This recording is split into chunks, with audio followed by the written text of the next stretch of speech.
Okay.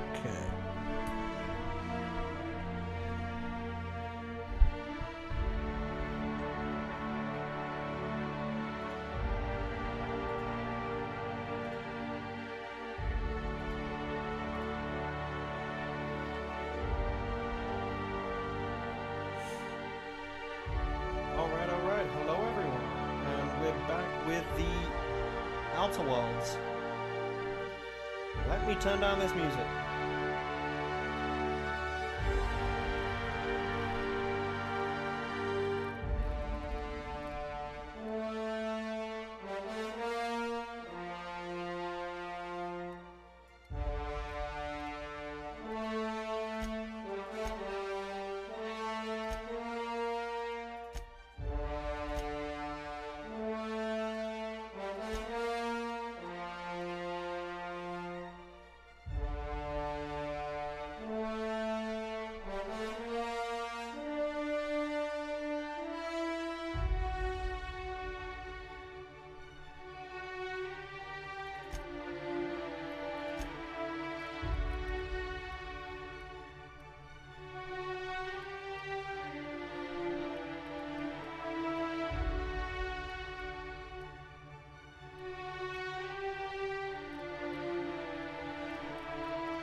Ah,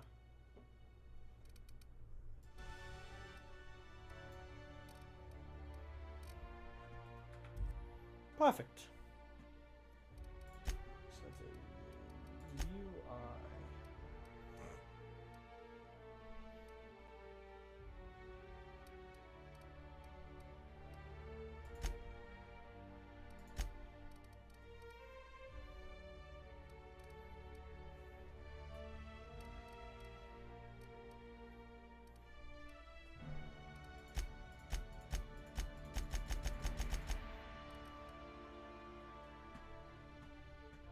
Oh, it's beautiful.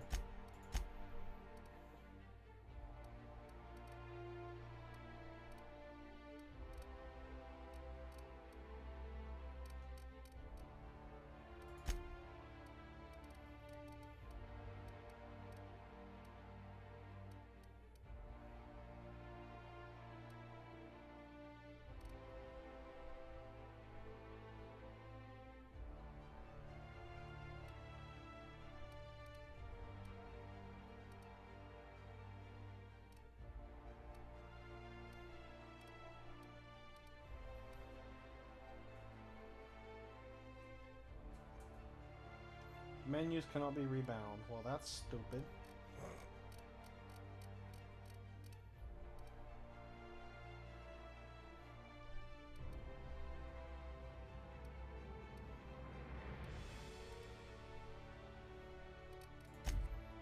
Whatever. I guess that'll do. Okay. Well, let's see, now that the music isn't killing me. You know what, though? I am a little thirsty. I will be right back.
What's up, casual? What you doing? Keeping it casual?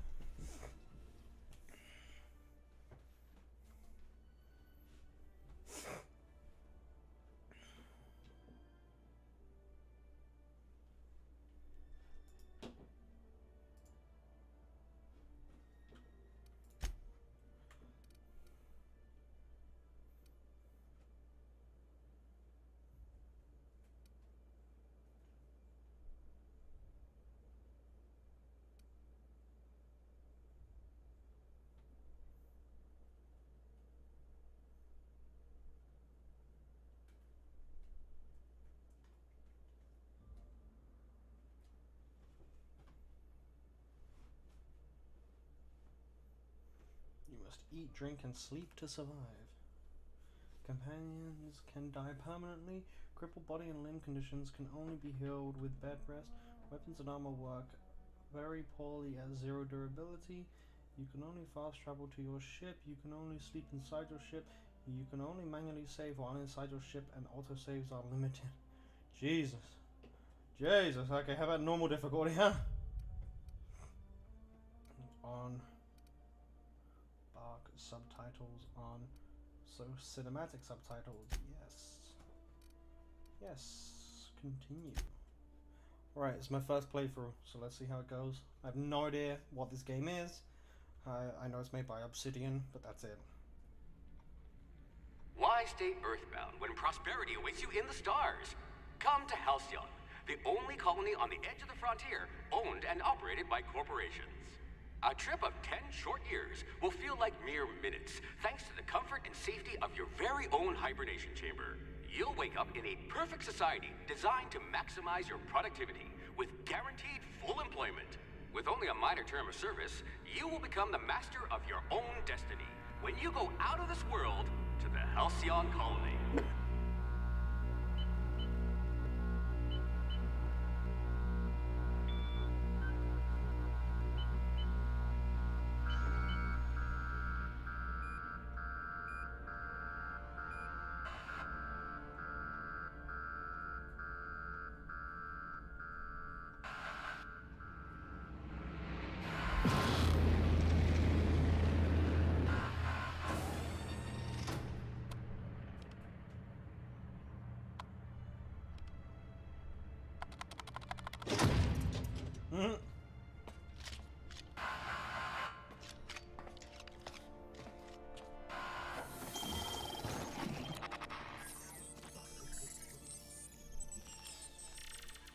Phineas version Wales.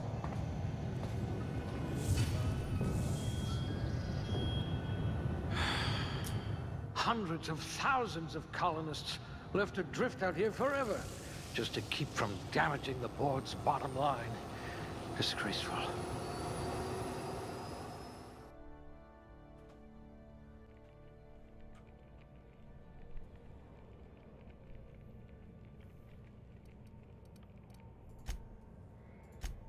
Oh, you look better than my anatomy chart. At least you don't have rickets. Yet. Oh, okay. This one's smarter than my navigation computer.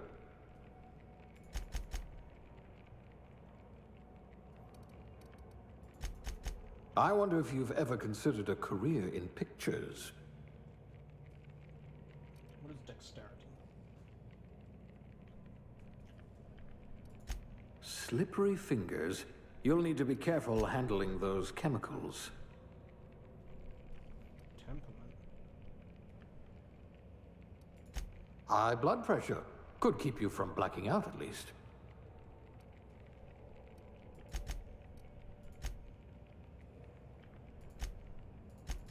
Stiff upper lip, even without all the ice. Oh, this is cool.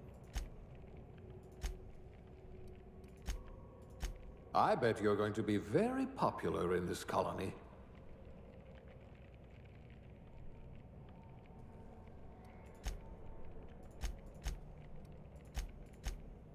That looks good to me.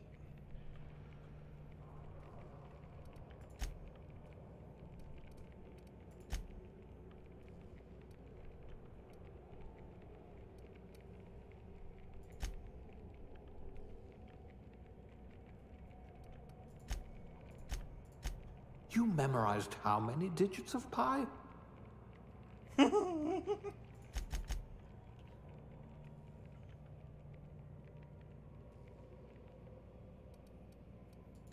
At least you don't have rickets.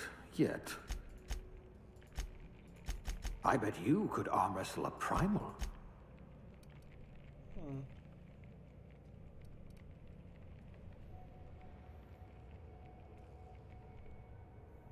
I'll probably go. This is cool. I don't know what I'm gonna do here. I'm choosing my character, I guess.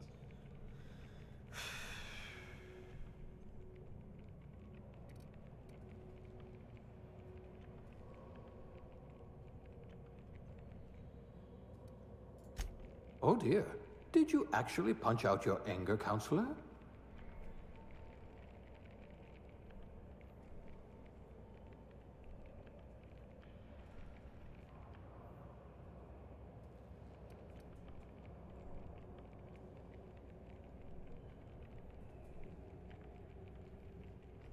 Pick engineering.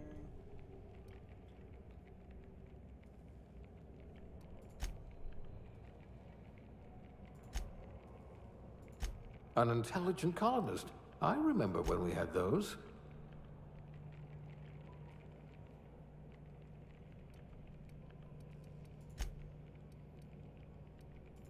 I bet you're going to be very popular in this colony. In these kind of games, I always do charm. Friggin' charming people is amazing.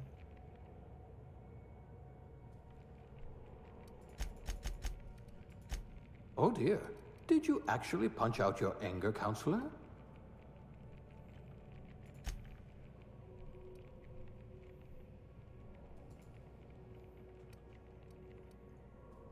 We'll go 0 health regeneration. We'll see how it goes. I don't need to. I guess we have food and health packs for that.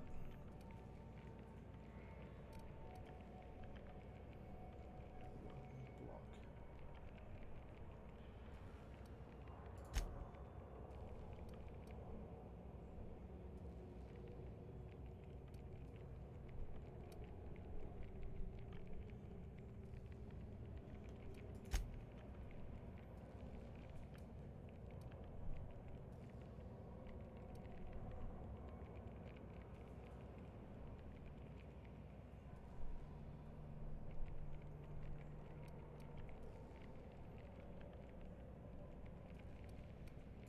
Let's just hope you're handy with a gun.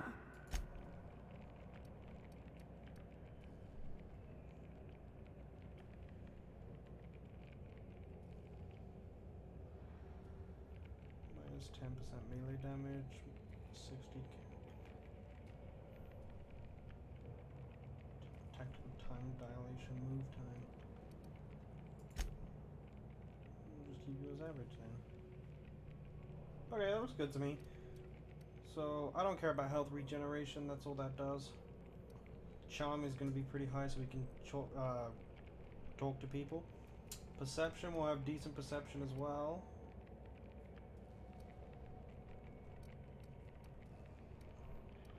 Intelligence, we got decent intelligence, we don't need that amazing intelligence. I'm assuming we can upgrade all this when we're in-game as well, so... This is just our starting stats. I want to have pretty good charm.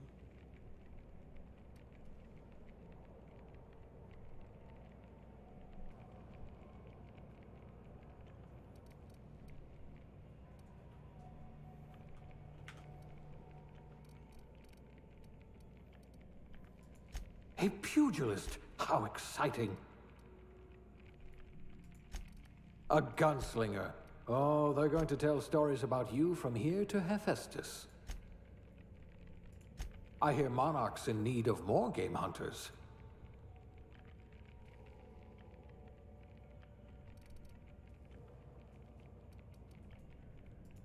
If you wanted to steal from the rich, you've come to the right colony.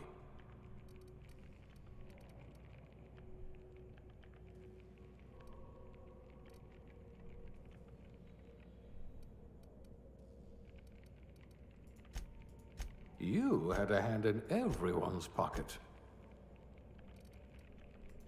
You could make a vicar doubt the law.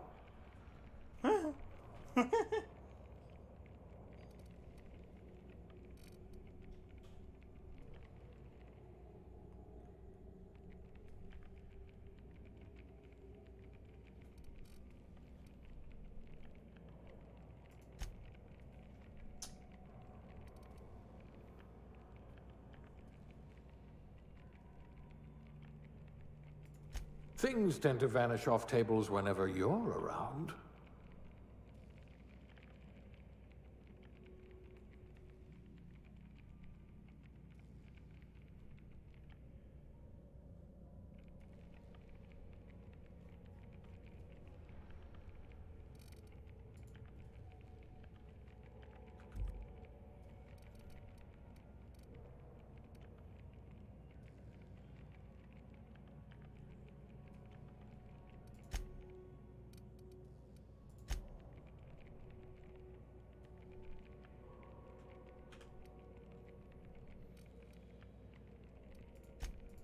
You had a hand in everyone's pocket.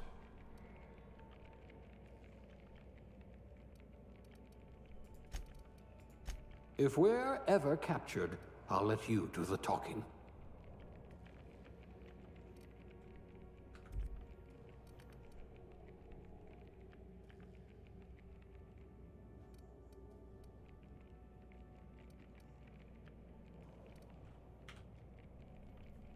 Looks good to me.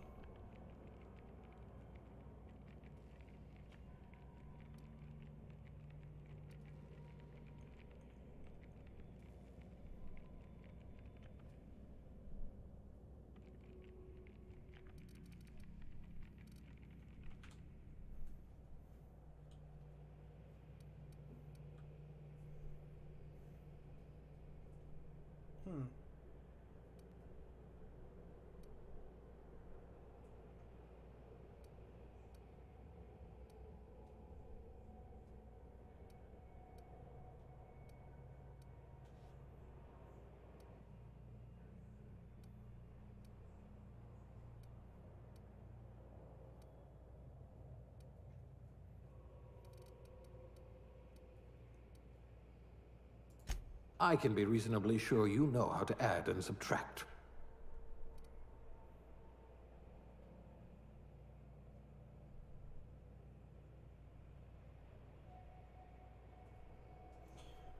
No transaction is finished without a smile. You live for the chunk. A bit of cartridge getting inserted right side up, the redemption of loyalty points, and the promise of a good day. Come back real soon. Bye-bye now. More than empty words, they are promise and standard you intend to carry to the frontier. Yeah, sure, why not? I actually do work in the food service, so that actually helps with me. And I get to choose me. Mail. Face.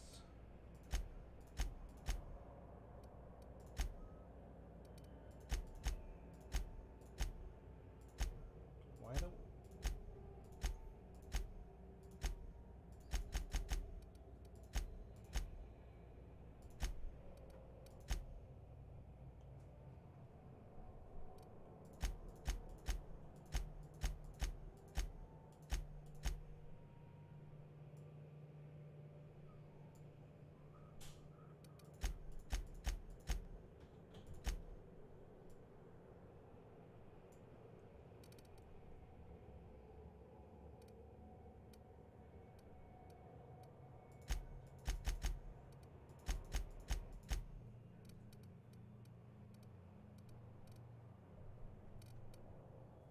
I don't want to mess with this too much. I don't really... Doesn't really matter in the end. Ah!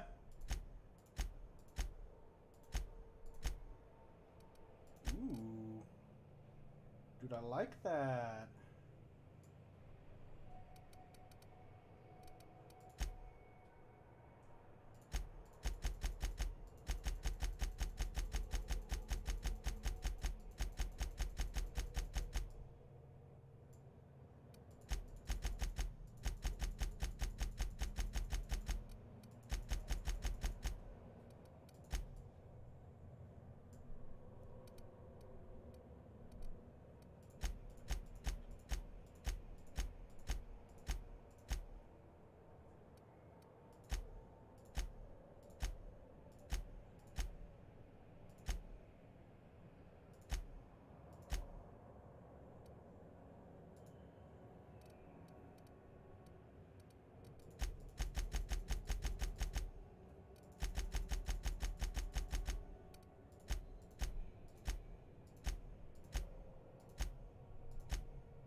Joker.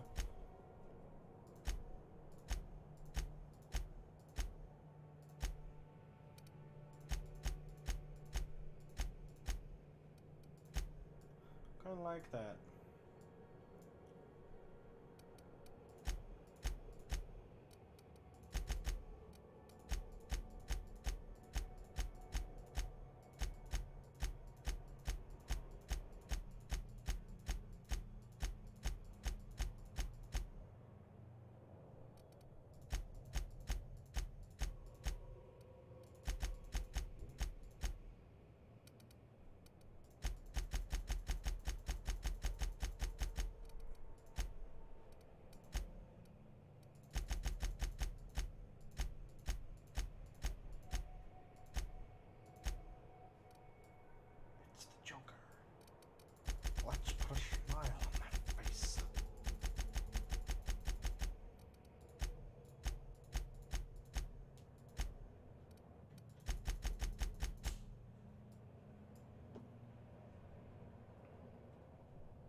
What should I call myself? How about just my name, huh?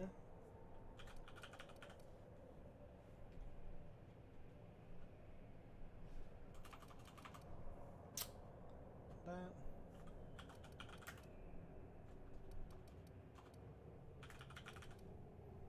Yeah.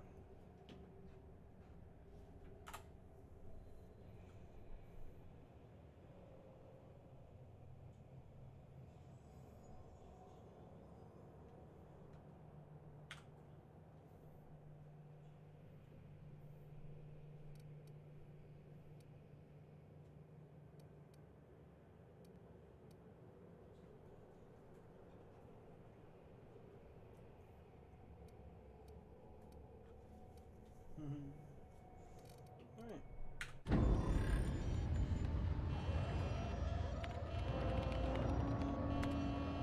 Looks to be your lucky day, my friend.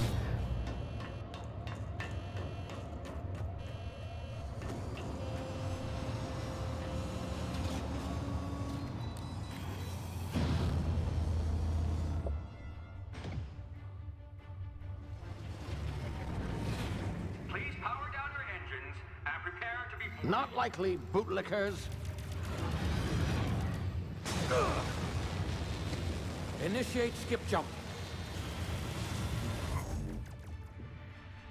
Skip jump.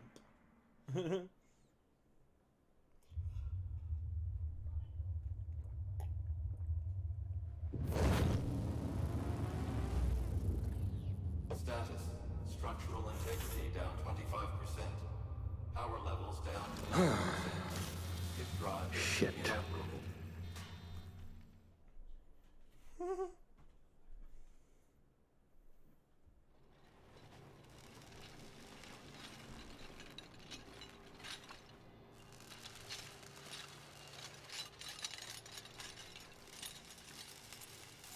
Ah, there you are.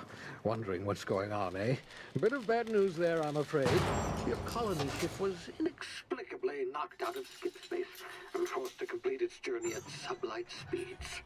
This means that you and every other colonist on the Hope have been in suspended animation for 70 years, give or take. Normally, reviving someone after so long leads to some quite horrifying results. It's called explosive cell death, but it's really more of a liquefaction. Something wrong? Oh, yes, well, not to worry. I've pumped your body full of a special concoction I devised to keep you from dying so horrifically. Hopefully at all, but I guess we'll see, yes? Unfortunately, I used the last of my chemical supplies saving you. I know it's a lot to ask, but I must have your help securing more if we're to save the rest of your fellow colonists. I'd see it done myself, of course, but the board has a sizable bounty on my head. Now, my ship is inoperative, but I've managed to hire a smuggler to help you out. He'll be... Oh, I see we're in position. Good luck!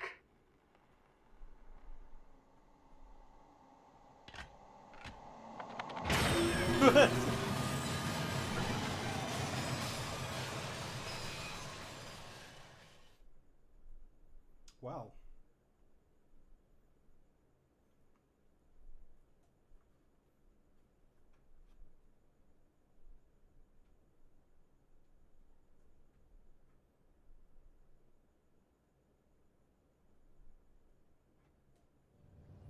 Can you hear me? Is this thing working? Ah, there you are. Now, where were we? Oh, yes, the smuggler. His name is Hawthorne, and he should be waiting for you at the landing site. He's to be your chauffeur, so to speak. Not to worry. I'm told he's a specialist. Dashing gunslinger, one-of-a-kind ship, that sort of thing. You'll like him, I'm sure. I've also outfitted you with a simple wireless monitor, so I can track your progress. I'll check in with you as soon as you land. Good luck. All the colonists are counting on you.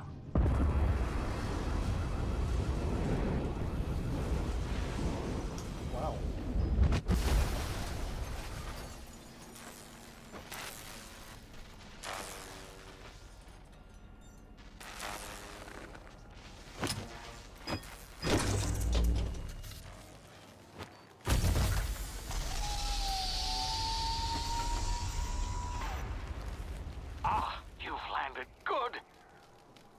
One should be close by.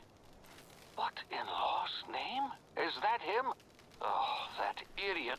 I told him to plant the beacon and move away, not stand there holding it. Oh well, no sense in letting his ship go to waste.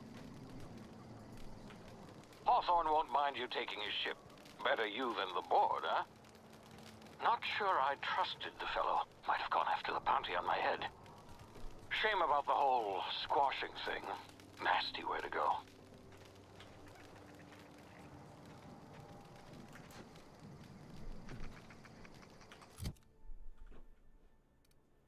Inventory. Yeah. Armor management. Drag armor or helmets and items keep the slots lower. Equipment slots to wear them. You can also manage your armor here, break them down, inspect them, compare to other armor, tag them as junk, or drop them.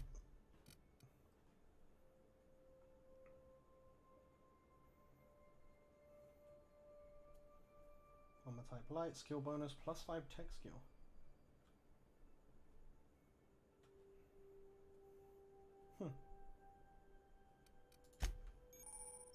Consumables.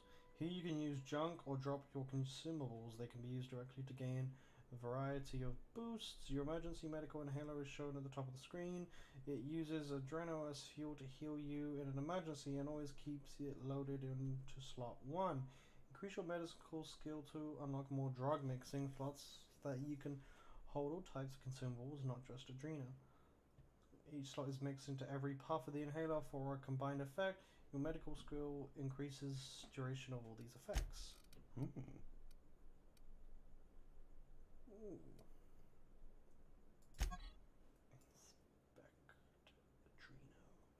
Although it was an inhaler, so why is it fucking... whatever.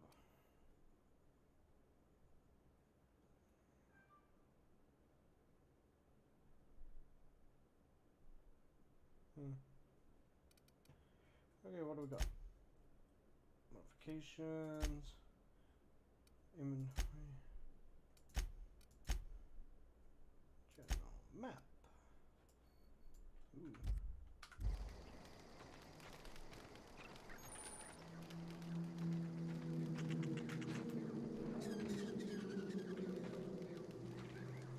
Wow.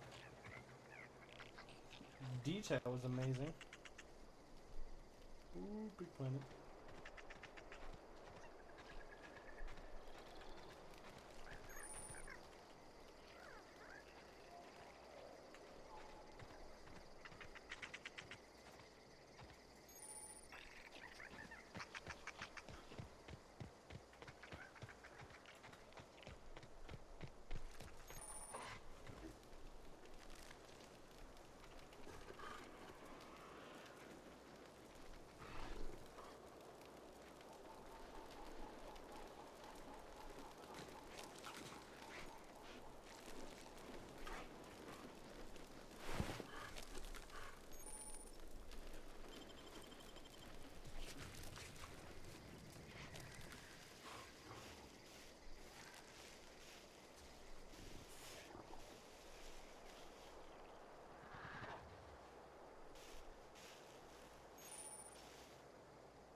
Now, you've been frozen for a while. There's bound to be unforeseen side effects.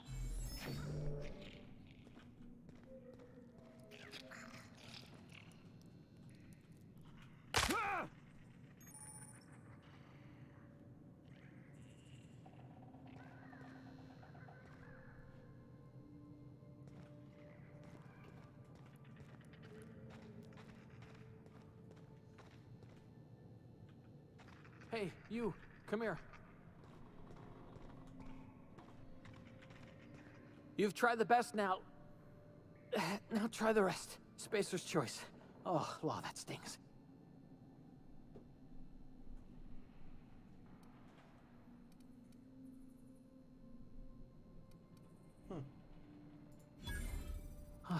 Looks like the bleeding stopped. I owe you one.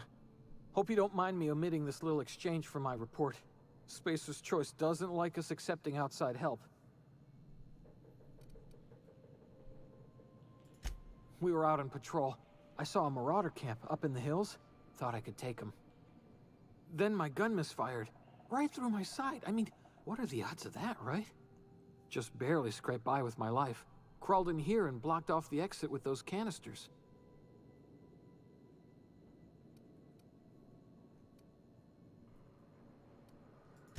Investigating an illegally grounded ship. All spacecraft must arrive and depart from authorized landing pads. That's board law, that is. Some hullhead grounded their spacecraft out in the open. That's a real good way to attract marauders. See those canisters by the entrance? Marauders come sniffing around in here, and I can take them all out with a single shot. Not bad, huh?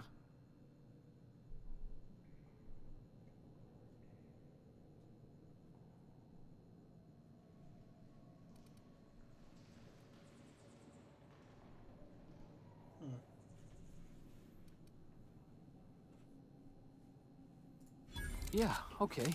You look like you know your way around a gun. Got some spare ammo, not counting the bullet in my side.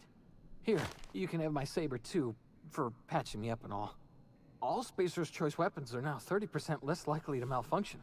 You've tried the best, now try the rest. Spacer's Choice. Yes, nailed it that time. What? You hit your head or something? You're in Emerald Vale. We're a Spacer's Choice community. Edgewater's a little ways down. Prettiest place in the Vale. Be sure to stop by a provisioner's for a can of our famous salt tuna. Jesus Christ. The Hope? Is that some sort of fancy new drug? Are you with Auntie Cleo or something? Don't take this the wrong way or nothing, but I'm not allowed to fraternize with Cleo workers. Company policy.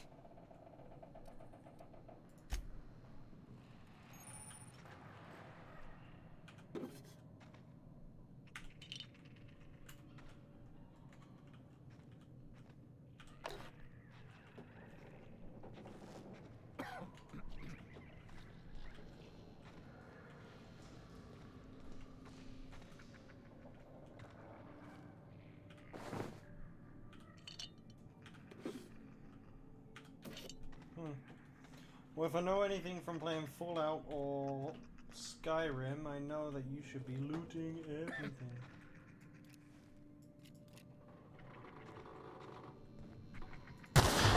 Damn it, my ears! Oh, what just happened? Can you hear me? What in the... This...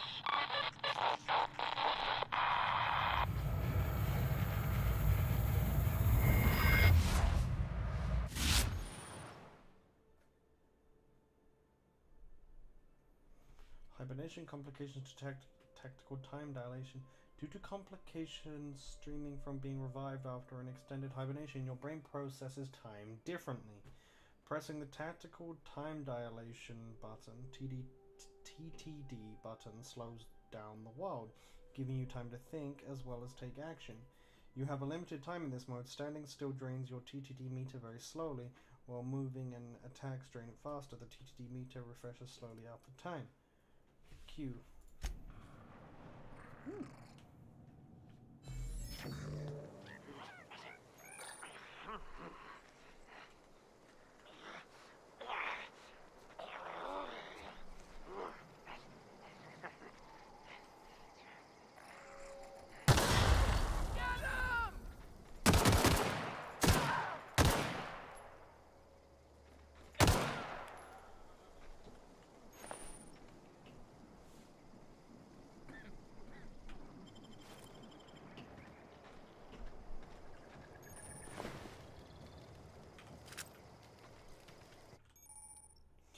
Hacking and picking locks. Your hacking and lock picking skills help you get into places you're not meant to be, Mag picks are used to break open locks, and bypass shunts are used to break computer encryptions. If your skill is high enough to break the security, you will see how many mag picks or shunts you need and how long it would take. Raising your skill will lower the number of items used and speed up the process. Bananas.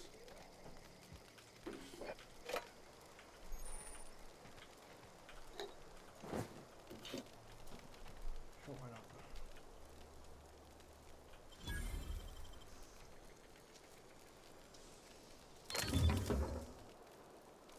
Let's start here. Space choices.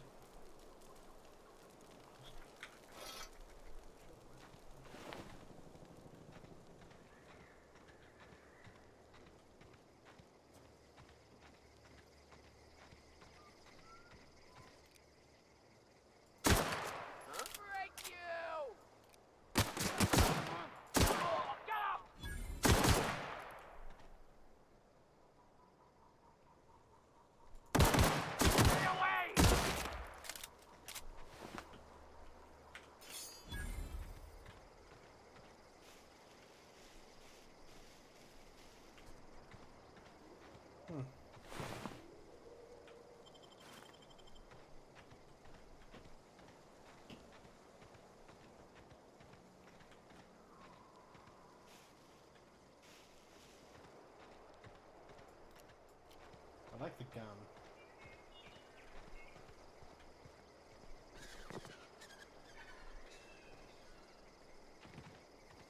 Hey!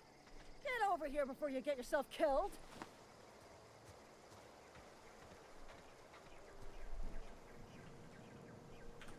Don't know where you came from, stranger, but you best keep your head down. There's marauders hereabouts, and worse, landing violators. Gall on that rung leech. Landing in the Vale without using an official Spacer's Choice landing pad. I'd slap him with a fine if it weren't for all these marauders shambling about. Oh, Jesus.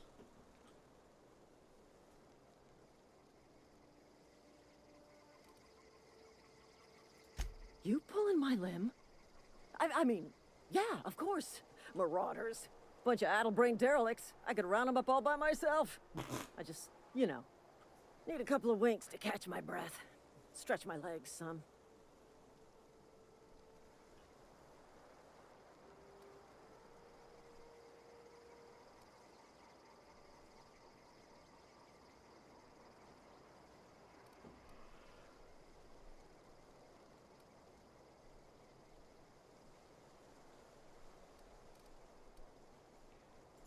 Well, sometimes. Management's real good at cost-benefit analysis. But, seeing as I'm the acting manager in this situation, you know what? You're right. It's time we cross those marauders off, find whoever owns that ship, and file a full report. Then it's gonna be fucking laminated. Here we go. I'll take this one!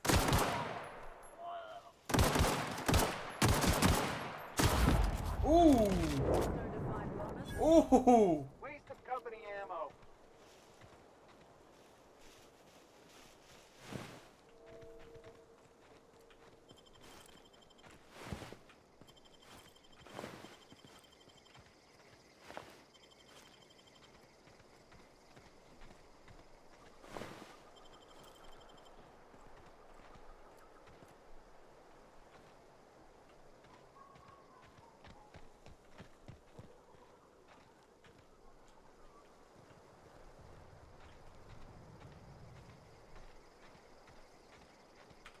Damn marauders are out of control.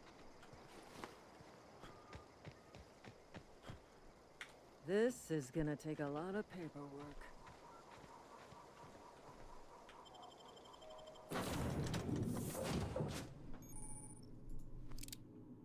Please be informed that this vessel contains no valuable plunder. Marauder, please be informed that ignoring me is dangerous for your health.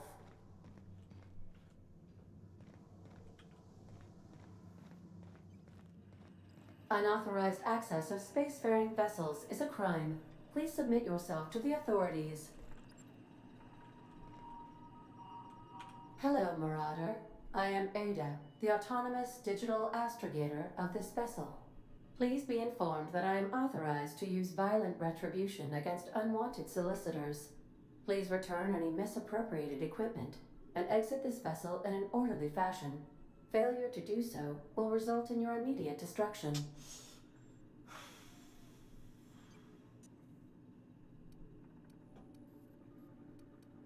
Alright. I detect an elevated heart rate, indicating dishonesty. Please prepare yourself for lethal deterrence. Jettison procedures initiated.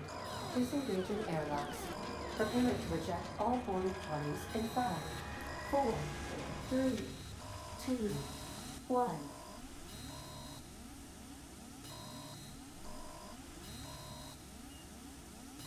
You are still here.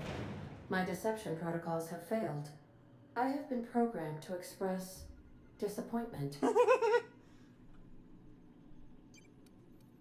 This vessel is the registered property of Captain Alex Hawthorne. I am incapable of accepting orders from anyone other than Captain Alex Hawthorne.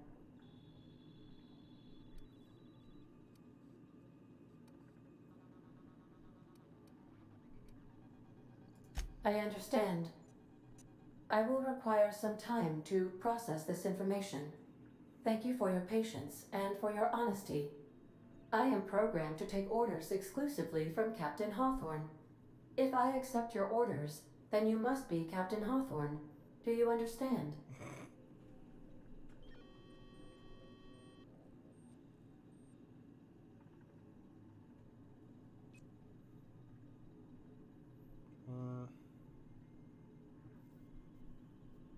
Well done, Captain Hawthorne. I see your powers of deductive reasoning remain intact. Unfortunately, our engine is currently inoperable. Our main drive suffered a critical power failure, and we were forced to make an emergency landing. The main drive's power regulator has been irreparably damaged and must be replaced.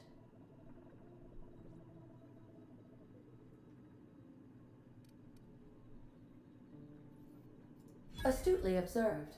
However, the probability of locating a power regulator within a worker settlement falls within acceptable parameters of certainty. High-capacity power regulators are sometimes employed in the electrical networks of worker settlements. I have taken the liberty of printing you a new Captain's Identity cartridge. Please try not to lose it this time. This cartridge identifies you, Alex Hawthorne, as the registered proprietor and captain of the Unreliable. Do you understand?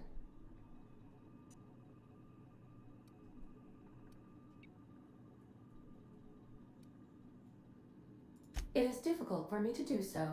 I am programmed to accept commands from Captain Alex Hawthorne, after all. Best of luck in your search for a power regulator. Try to stay alive this time. We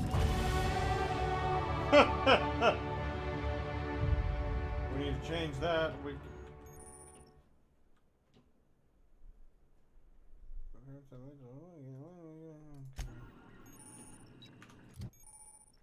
Continue. Okay.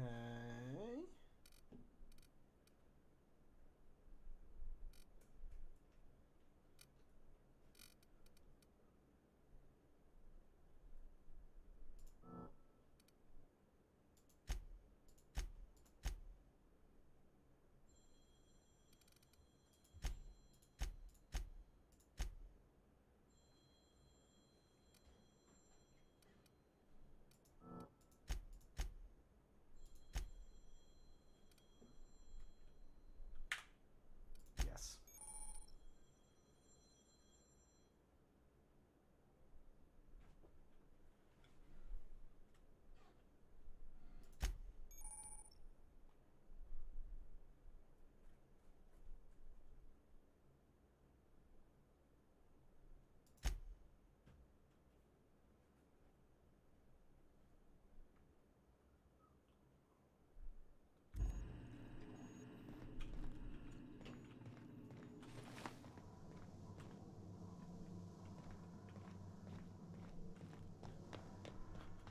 Due to catastrophic power failure, all doors will remain on security lockdown.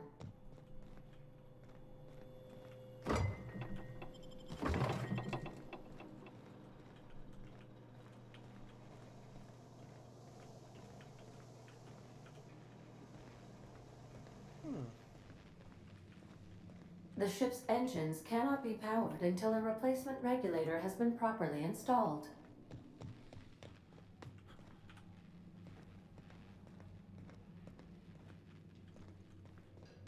If your equipment is in need of repair or modification, the Crux 2000 workbench is at your disposal, Captain.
Hmm. Okay.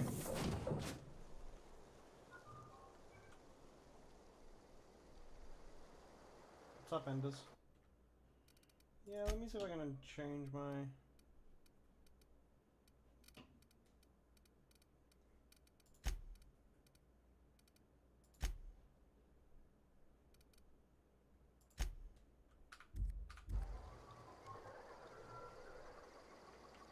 Say, this wouldn't happen to be your ship, would it? Because you sure walked in it like it was your ship. And if this ship is yours, well, mister, you owe Spacer's Choice a hefty fine. I'm afraid we gotta dock your pay.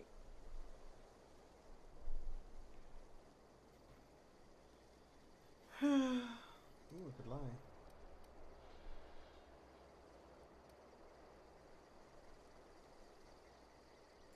I'll waive your fee since you helped us with those marauders. If you're looking for work, talk to the constable down in Edgewater. She's got a bounty on marauders. Edgewater's not too far. Just follow the road east of here, over past the cemetery. Now, if you'll excuse me, I need to inspect the crime scene before I make my report. Okay, I avoided combat.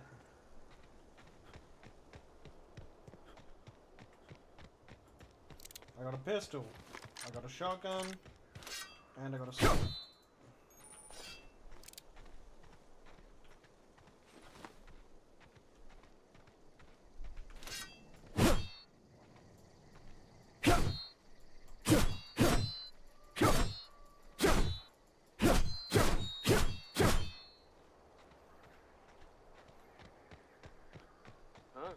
Gonna find you! Attack! Attack! Please!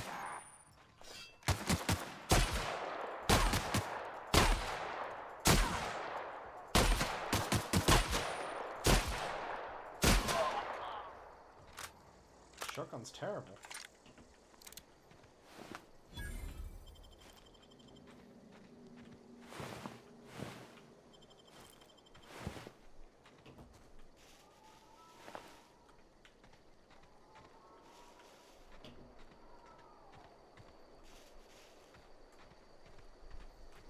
Yeah, see now, my FPS Enders on my game is just fine. But for some reason my stream just can't handle it. I don't know why. I lowered my graphical settings to see if that would help, but apparently not.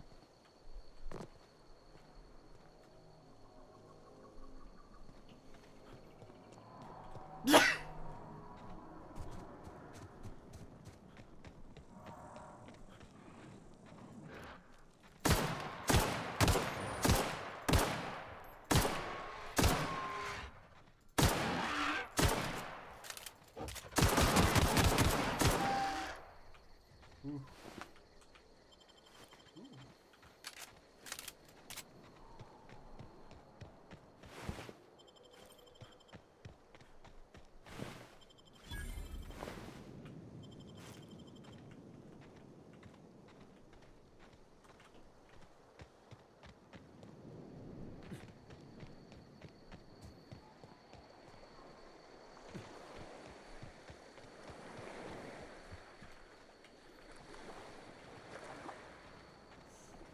How much you want to bet I gotta come back here for a mission?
Whoa, hey, where'd you come from? Don't go ambling out in those hills. That's marauder territory, friend.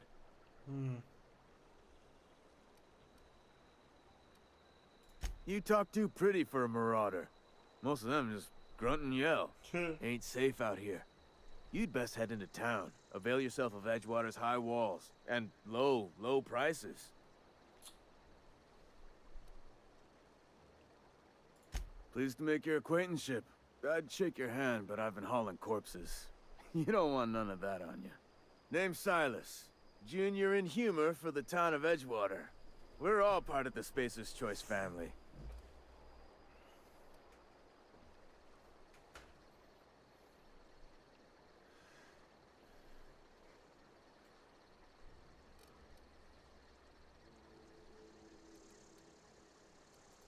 Got a knack for being discreet-like? There's money to be made, long as you keep your nose clean.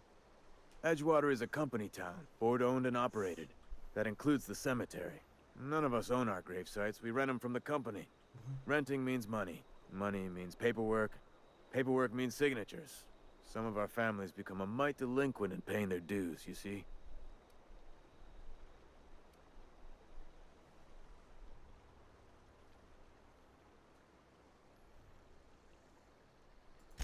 Four workers still haven't paid up. Phyllis, Conrad, Ludwig, and Martin Abernathy. He's a special case. You may want to twist his arm a little.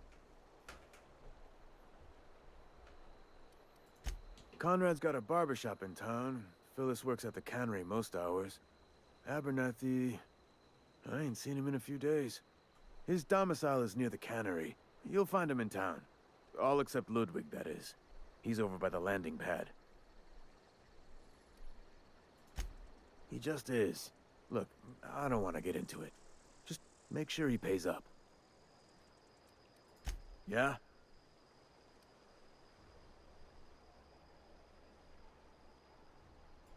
You could look at it that way, I suppose. You could look at us and say, those Edgewater saps lost near every soul to plague. But you'd be wrong. We're survivors. Loyal company folk, brave in the wilds. Every now and again, a virulent plague sweeps through our town. That's life on the frontier, I suppose. A body grows accustomed. Definitely not the junior in humor, that's for sure. If you've got business inquiries, you should stop by Reed Thompson's office. He's up in the tower above the cannery. Head into town, follow the road. Yeah? Former people, yeah. Marauders been raiding my graves, you see. Hence the armed guards.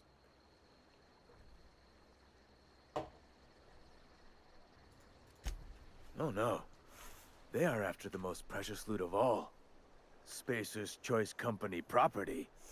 Oh my god. If those marauders swipe any more bodies out of my cemetery, company's gonna duck my pay. Hang on, I'm doing some math in my head. 20, 30, carry the 1. All my life? Work's been real good to me. Fresh air, exercise. Only problem's the paperwork.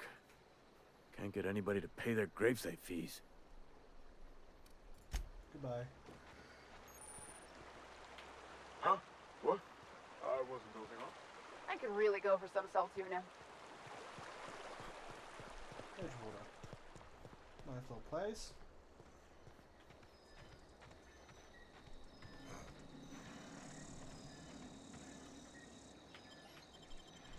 Okay, let's see how it is.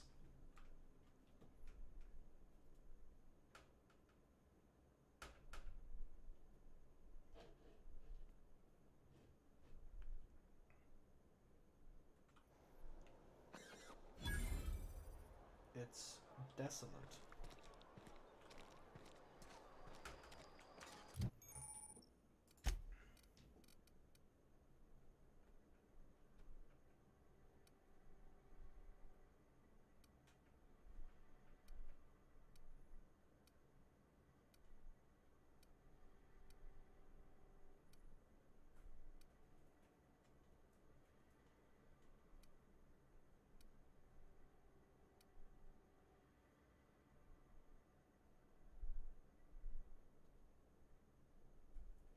Ooh. Hmm.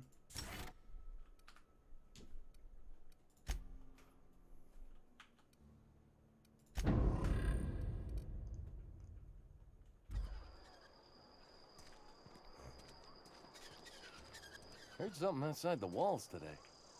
Nothing for us outside those walls. You ought to know that.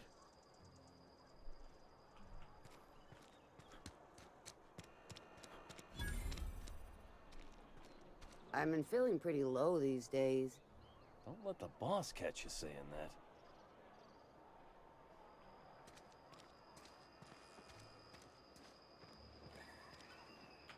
I've got some time. Oh, I'm an actuary. That means I keep tabs on a worker's living expenses. How much it costs to feed, clothe, shelter, bury, and replace your average human worker. Technically, I'm employed by the Spacer's Choice Department of Human Resources. Okay then.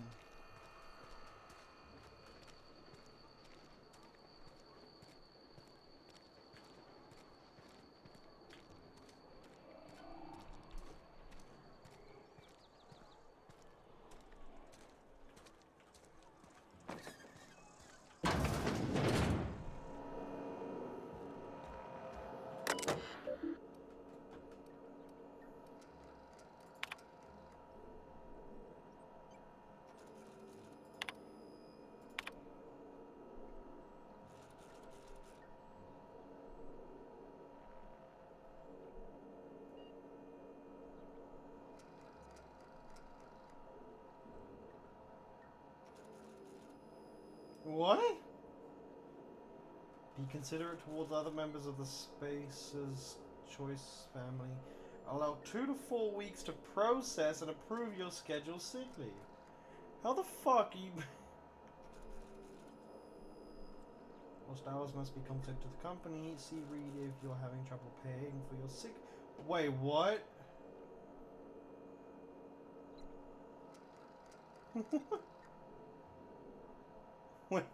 wait, so you you don't get paid for sick leave, you have to pay for sick leave. Oh my god.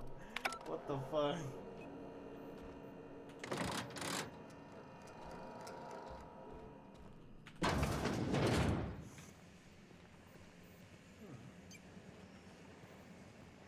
There's no one here.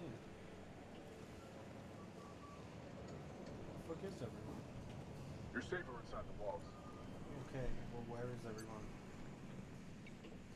In the fuck?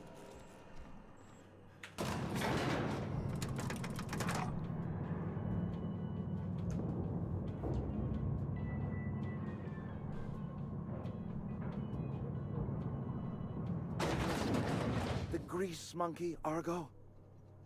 I'm sorry, Mr. Thompson, sir. You asked why it's taking so long to fix. The answer's technical. Don't apologize. Just try using small words for me. The cans bust open in the oven because she's set to cook saltuna, which isn't what we've got. Mr. Thompson? I think there's someone here to see you. Focus, Miss Holcomb. You and I are still talking. Let's start over. Walk me through the process. Show me where it's going awry. Well, sure. It's, mostly on account of what we're feeding into the mechanism. It puts food in cans. We have food, we have cans. Why won't it work like we need?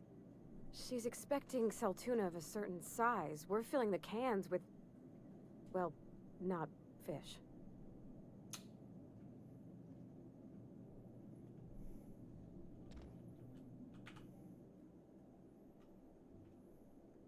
Sir, I've been doing my best. Honest. This is not a complicated notion, Parvati. The cannery is the beating heart of our institution. And what is it we say about the cannery? So long as the machine of the cannery runs, the machinery of life runs. Precisely. Although, I do wish you'd put a little more pride into our slogans. I do apologize. I was given no forewarning of your arrival, or I might have welcomed you at the gates myself.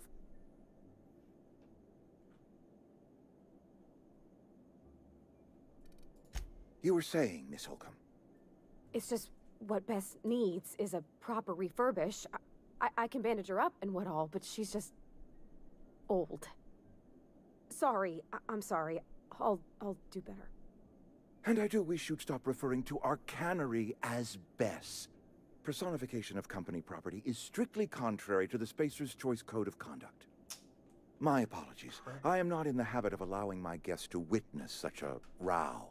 Now, what can I do for you?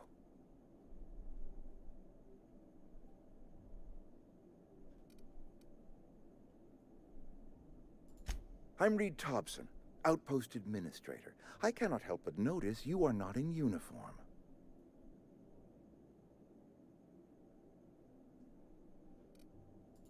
Of course not. I don't have that kind of luck.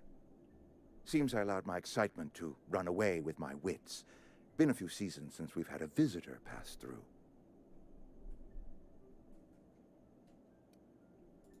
Only regulator we got is hooked up to the town transformer. Mr. Thompson ain't liable to be keen on dismantling it. I beg your pardon. I am most emphatically not keen on any such thing. I can't let you have our power regulator. But I happen to know of another one. And I happen to know exactly how you may retrieve it without frying yourself in the process.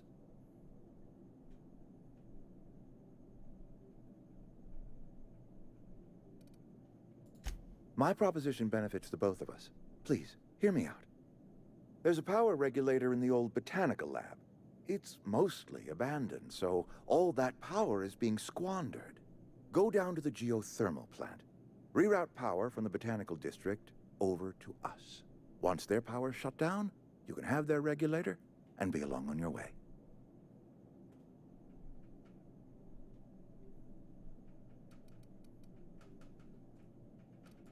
The geothermal plant was built by our owners, Spacer's Choice.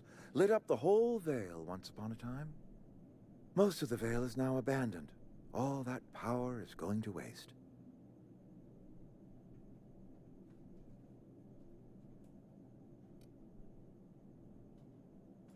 We could use the power. Cannery's been struggling. If we don't ramp up productivity, the company might cut us loose.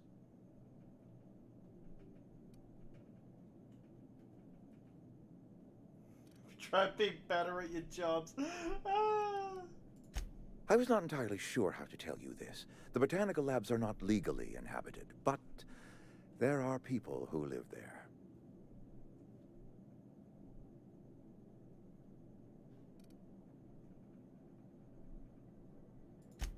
No, I do not imagine they will be pleased. But like a parent disciplining an unruly child, you will be doing them a kindness. The people living in the botanical labs, they're deserters, former workers. I need them back at their posts. I need them to come home.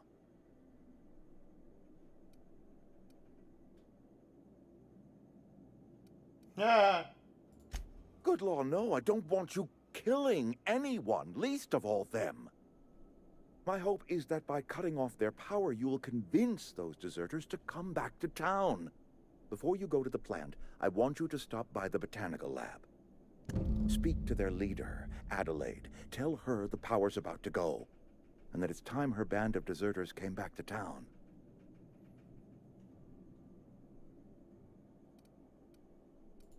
Of course, I understand completely. Here, let me give you the passcode to the geothermal plant. A sign of good faith, for so politely listening to me as I ramble on. Are you setting off for the Vale? Because I know my way around. I mean, in case you want a guide.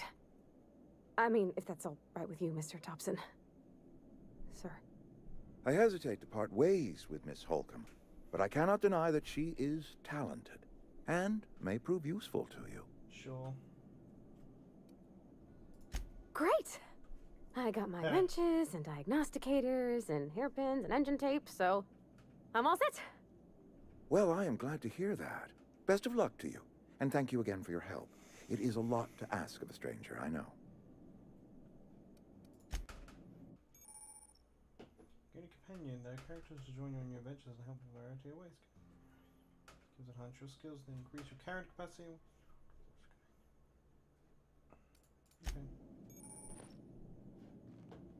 Let's get out of here.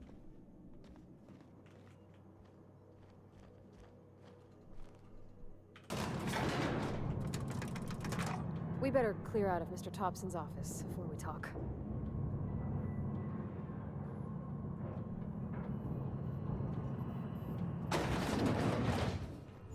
Hey, mister, can we talk?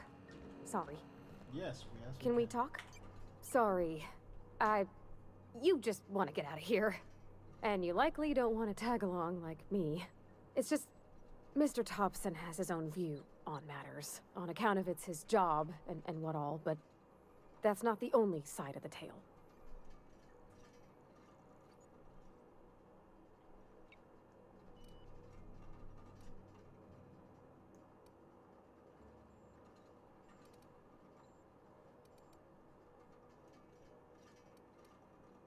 Oh, he ain't a liar. He believes every word he says. It's just, he doesn't always get where other folk are talking from. To Mr. Thompson, a person's a gear. It does its job quiet-like. If it squeaks or stutters, it gets replaced. The deserters are decent folk. I knew some of them before they left.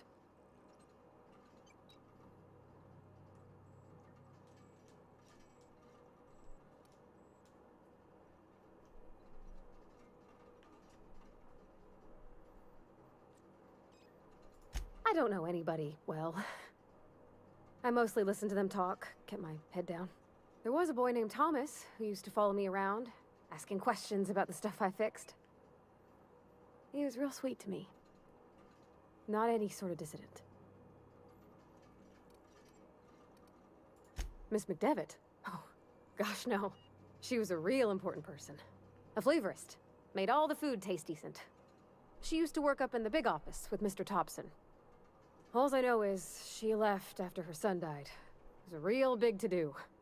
I could hear them both yelling clear from my own place. I want her as an engineer for my ship.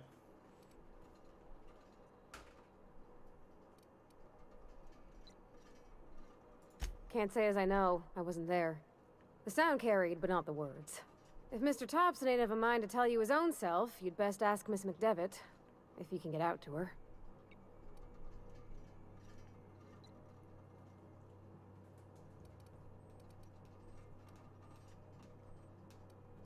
Life's hard here.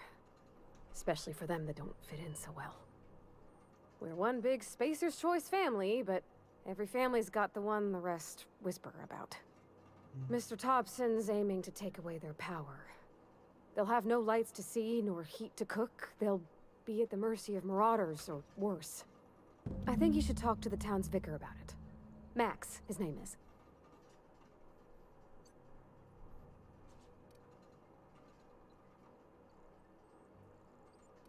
The mission's on the east side of town. You can't miss it, on account of it being the only clean thing.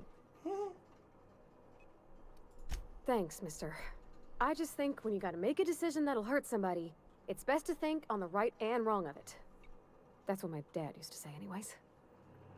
I'm not gonna take away that power.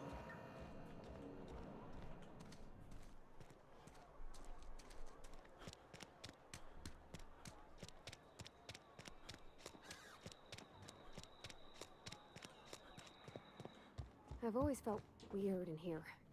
It's too clean.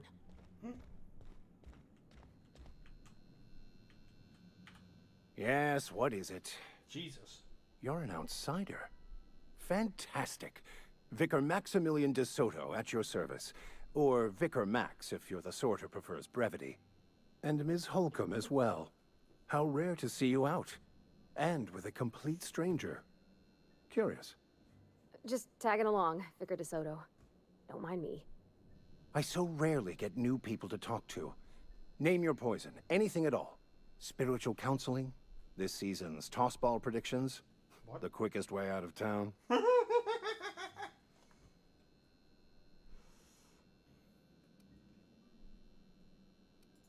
Not to put too fine a point on it, but your choice of wardrobe is not precisely common hereabouts. Also, you lack the distinctive worker gaze. Usually either a deadening behind the eyes, or in some rare cases, a wild-eyed frenzy, like a trapped animal. Pretty universal here, except for Ms. Holcomb, who, for some reason, doesn't seem to have much to say to me.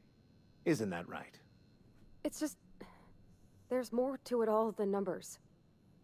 Sorry.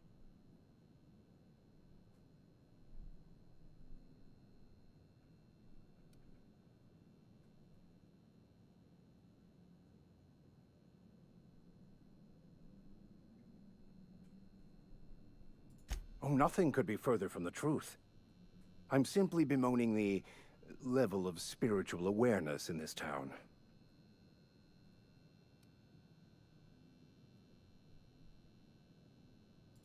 Yes, but there are few who hear me in this miserable place. I must double my efforts to elevate my flock. These are good, hard-working people here. Yes. And thank you for pointing it out. It is wrong of me to succumb to distress. This place could be so much more, and I will continue in my quest to make it so.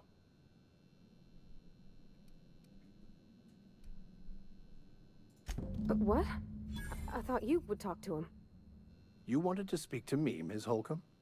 Every time I've tried to engage you in conversation, you look at the floor, answer in single words, and slink away. I can't imagine what would be so grave as to drive her to my mission. What has Mr. Thompson asked you to do?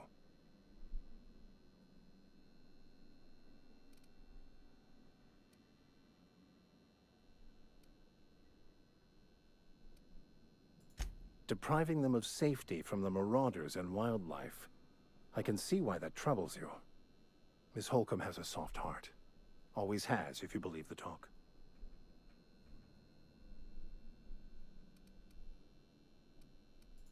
Assuming your goal is to save as many as possible, then you should bring everyone together. Send the power to Edgewater and convince the deserters to return to the fold.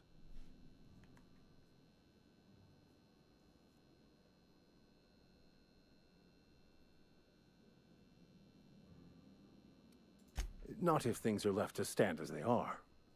If you don't mind a bit of unsolicited advice, be cautious on your way to the geothermal plant. It is not as safe as you might assume.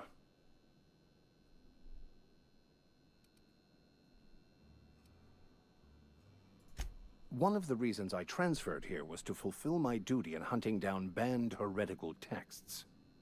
I happen to know such a book is, as we speak, tainting a collector's library in Emerald Vale.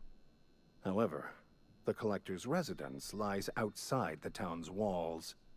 My retrieval efforts have been thwarted by marauders who have overrun the property. Should you fare better than me, I'd pay a handsome sum for the book.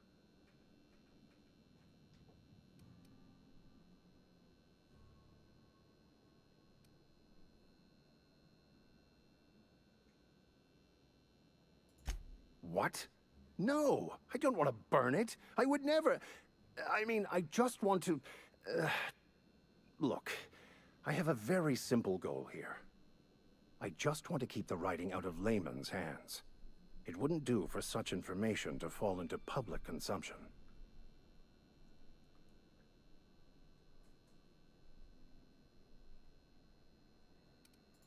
It's a handwritten journal. A faded blue cover with the name M. Bakonu handwritten in the lower corner. I'll mark where I saw it on your map. Assuming you're serious? It is not only a beautiful relic of a bygone time, it's also the thoughts of an early thinker on the nature of man's place in the cosmos. Not many in this colony could understand its true value, should they ever read it. Thank you. If you retrieve it, you can always find me here.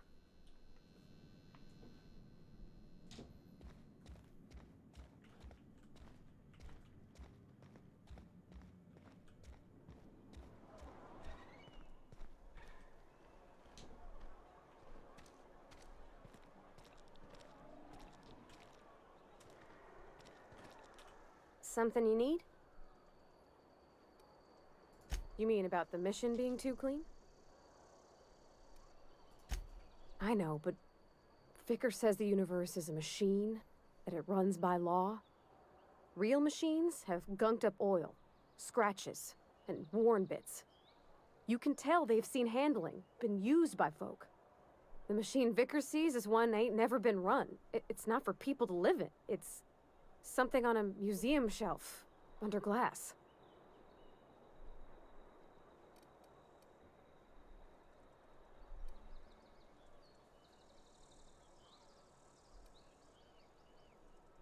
The Vicar's about the only soul in the Vale who spends his time thinking on what is and ain't right. It's just that when he looks at me, I feel I'd disappoint him.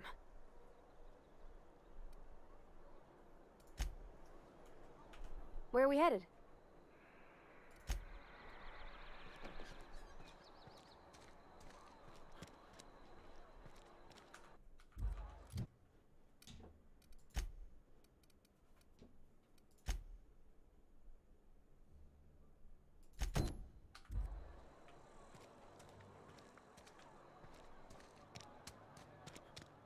Sorry, I'll just be a minute.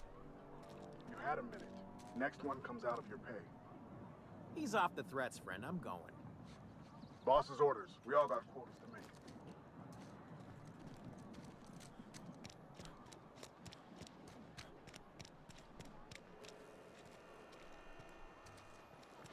Go collect them debts. Yes, Mr. Thompson. I'm fine, Mr. Thompson. Never been healthier.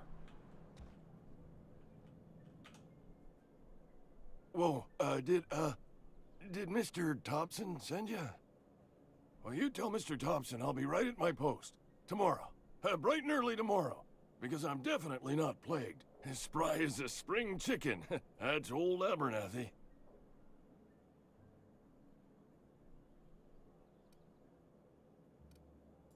You some sort of wandering alienist? Walking into a man's own domicile, pestering him about his mental state?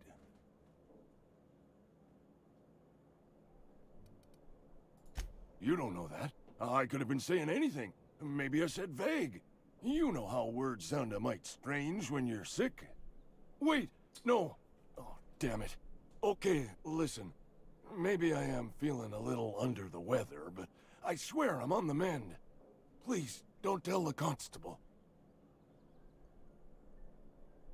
Get away from me, you lapper. She'll toss me in the sick house. I would have confessed before the good vicar. Get some ablutions for my spirit. Just never found my courage is all. Hey, you're hale and healthy and possibly for hire, ain't ya?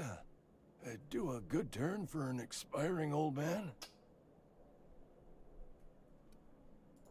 There's a cache of anthracillin tucked away in the old community center. Powerful stuff. Stronger than what we got, anyway. I need you to break in, nab that medicine, and bring it back to me. I'll do what I can. I tried medicating myself with adrenatime. Didn't do much for me, as far as I can tell. Anyway, I can't just buy medicine. Distribution of medicine is strictly prohibited to any workers beneath the acceptable margin of health. Company policy.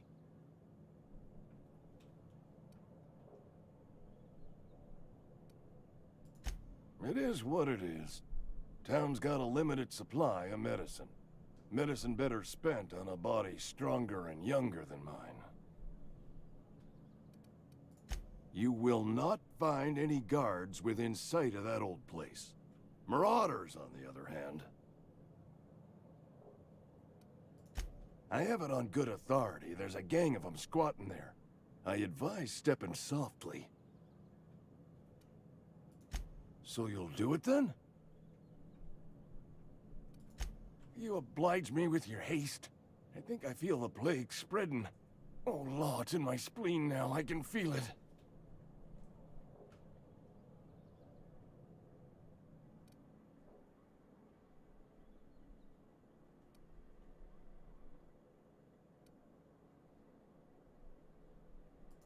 Silas knows, doesn't he? That's why he sent you. That's why he wants me to pay up. He knows. Look, I got my gravesite fees right here. See? I'm good for my word. Get me that medicine, and I'll see to your payment.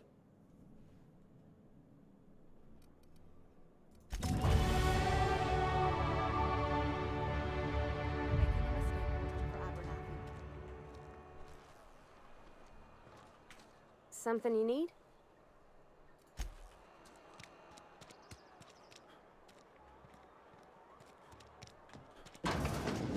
I cut my own hair.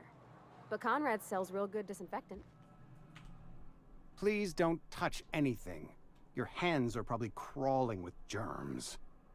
Physical hygiene recapitulates moral hygiene. Cleanliness is next to lawfulness. What?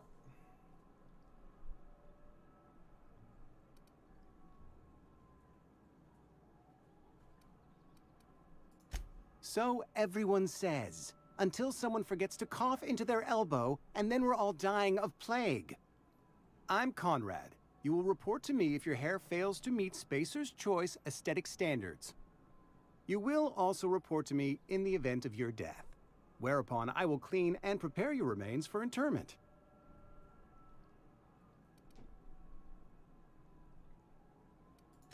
Burial, in the unfortunate event of a fatality.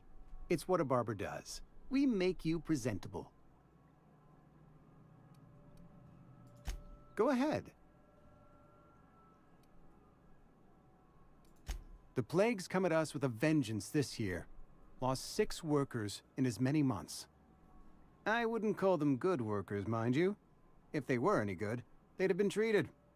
Still, it is a shame.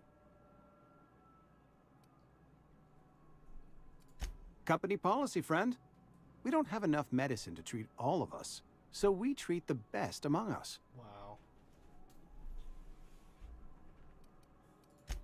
Nature is monstrous, friend, and this plague is natural selection at work.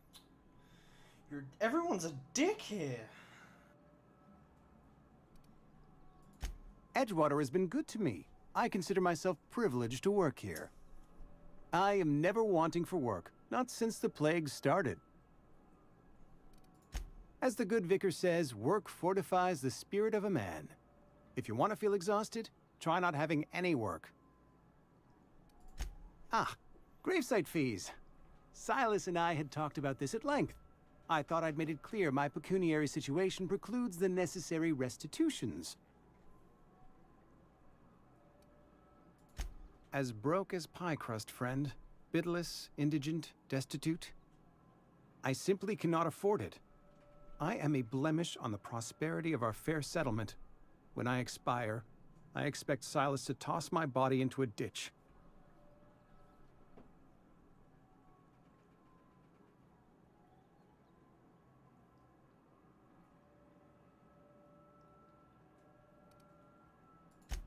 Edgewater is built on the discipline and sacrifice of its people. Say what you will about our town, but we all pull together. Tell Silas I can't afford to pay, and that I fully expect to have my medical rights revoked for this dereliction. With my apologies.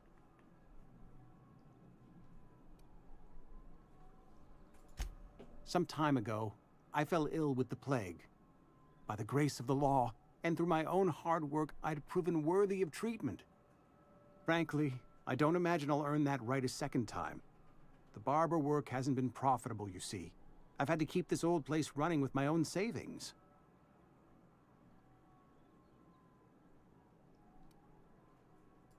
Not a bad idea. But I'd need some kind of collateral. My pair of lucky clippers! No, that won't do. Your idea intrigues me, but I'm afraid I don't have anything to give Silas. I'm open to suggestions.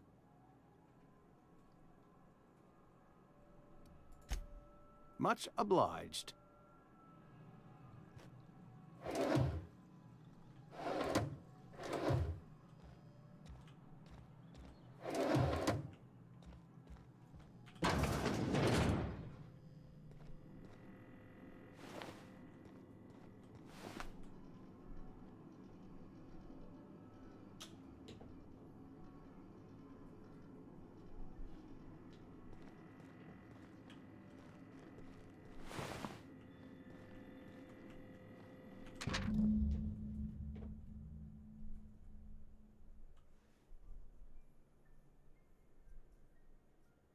What the fuck?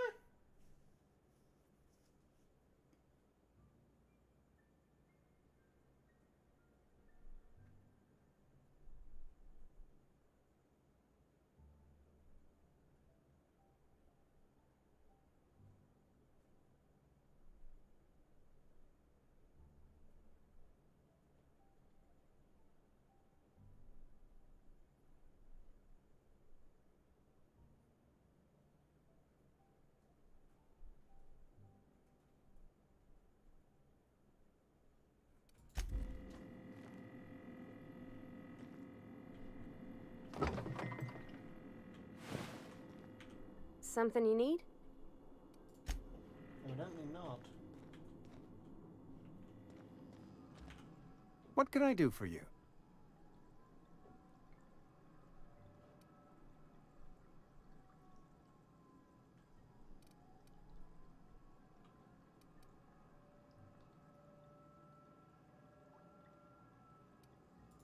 Go ahead.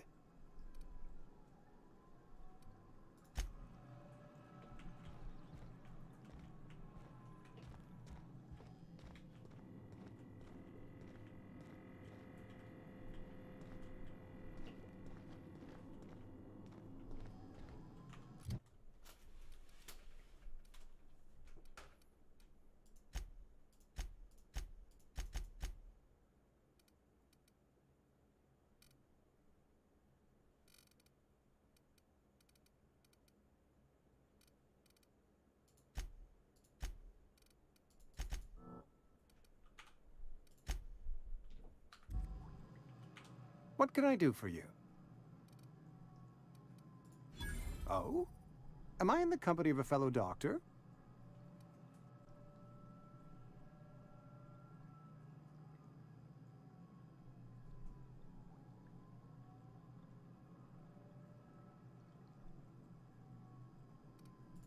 Experience was my teacher.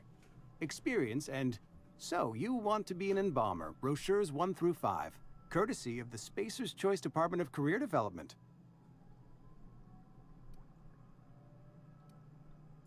Go ahead.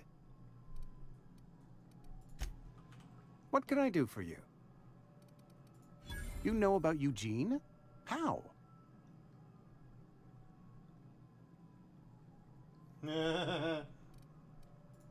You were probably poking around my things. I really shouldn't leave my letters sitting out in the open. Eugene's golden teeth were a family heirloom, representing 3 generations of poor dental hygiene. He took them to his grave.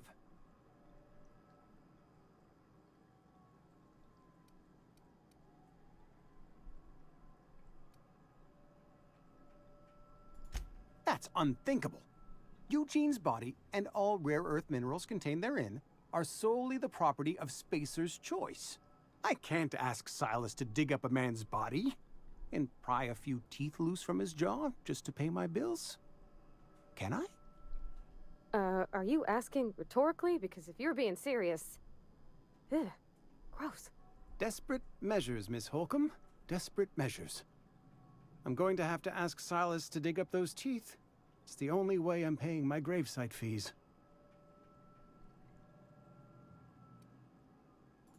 I'm sure that I have no other choice. Here you are. Gravesite papers affixed with my signature and an IOU.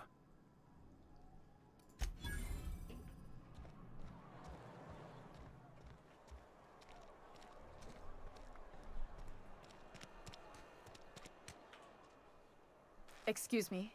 I'm Esther Blaine, Spacer's Choice Actuary. I overheard your talk with Abernathy. I hope you're not thinking about getting him that medicine. Abernathy is a well-known hypochondriac. Anthracillin is wasted on him. You're better off selling it to me instead.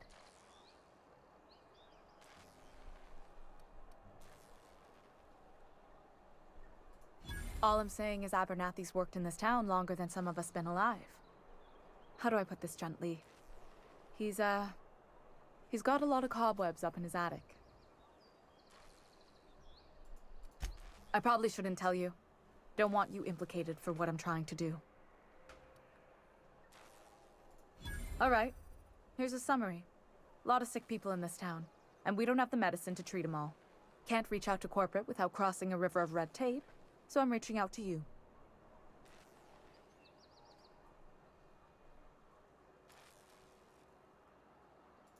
Something like that. Look, I'm not in the habit of law breaking, but sometimes you've got to do the wrong thing for the right reasons. That's all I can ask of you. So he's a hypochondriac.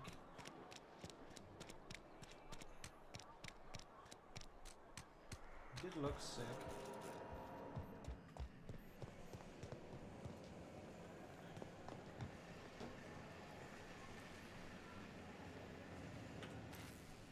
You the new worker? Whatever. Make it quick, Tenderfoot. I'm busy. Foreman Granger. Mind those words don't come out of your mouth unless preceded by yes, or right away, or thank you.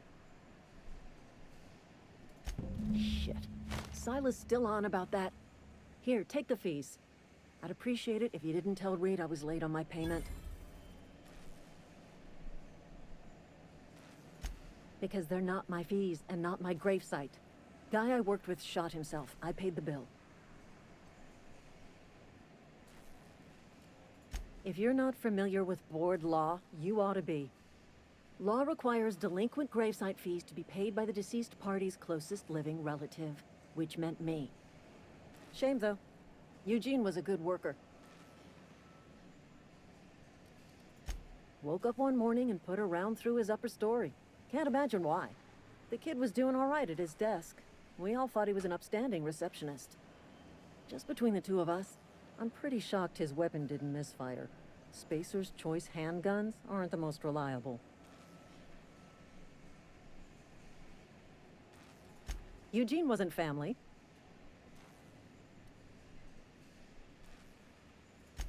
Yeah, I was the closest living person relative to his body at time of death.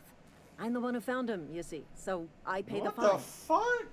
Suicide's a crime. What is this The legal term is town? irreparable damage to company What property. is this fucking town? What Eugene did to himself was vandalism.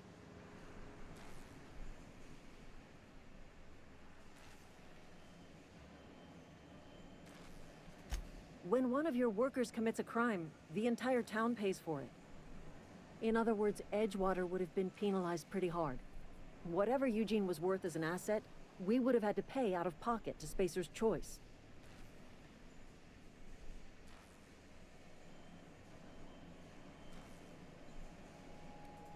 Well, excuse you.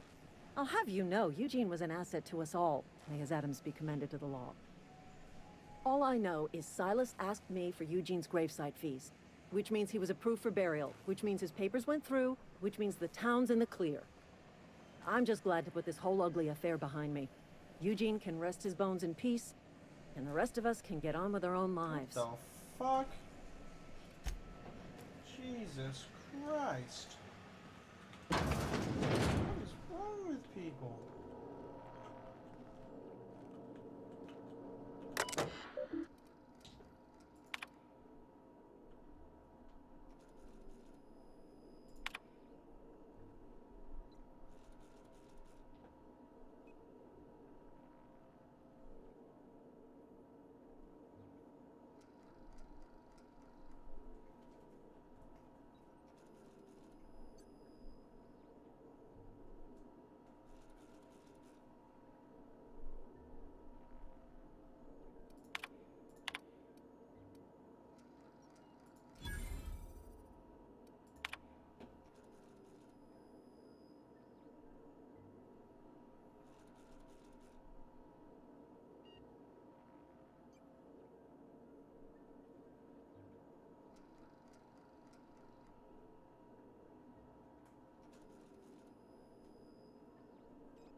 What's on your mind?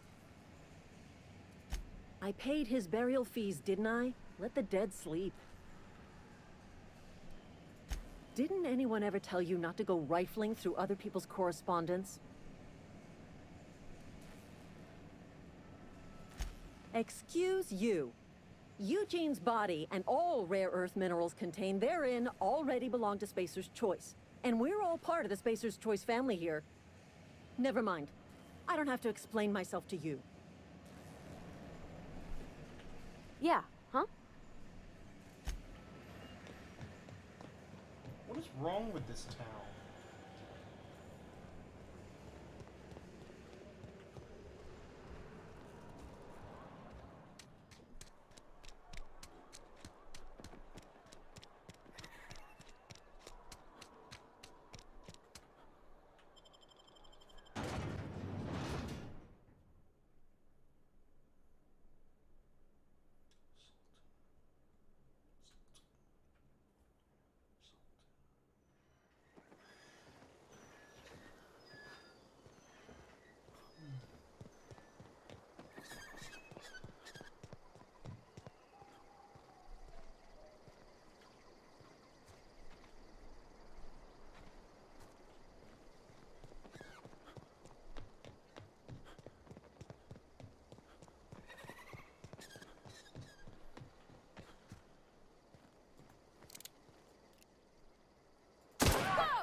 When I was little, we'd get freighters in every Sunday noon.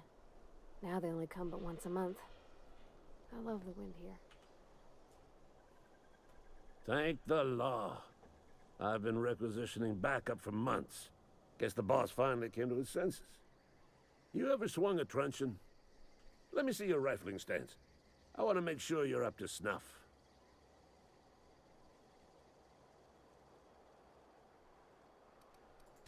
I told Silas I'd pay my dues if he agreed to join the resistance. Guess this means he's finally heard the calling. The war, the coming apocalypse, man versus machine. I'm talking about mechanical soldier. Cold, heartless automatons made of iron and lies.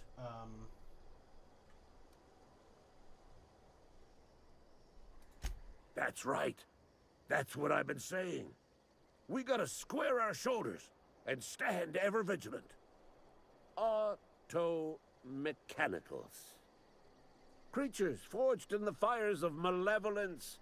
I seen them over by the old power plant, clattering about, firing at the birds, orchestrating their uprising. When the swarms of mechanicals come clanging on over that hill, where will you be? Cowering beneath your cot? Or standing, shoulder to shoulder with the resistance?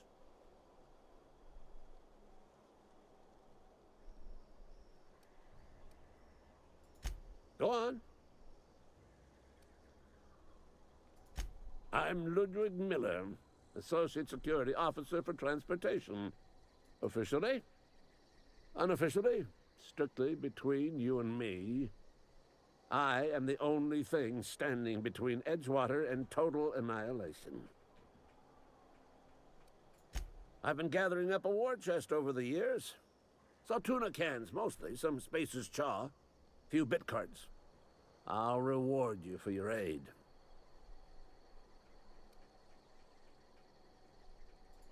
Enlistment fees. Yeah, I suppose. Wouldn't want to give the Resistance a bad name. They have sent a scout, prowling around the junkyard just behind our beloved town. This scout must not be permitted to return to its base of operations. Cross it off, then report back.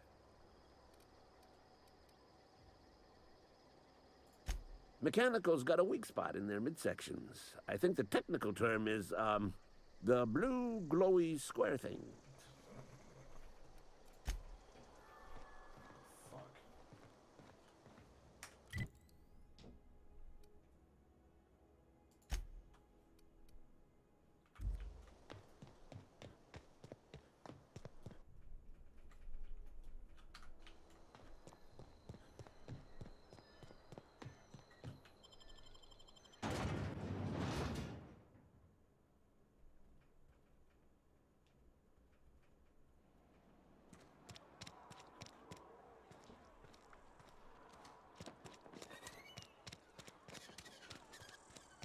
You think corporate's ever gonna visit? Another day at the cannery. Don't go knocking your work.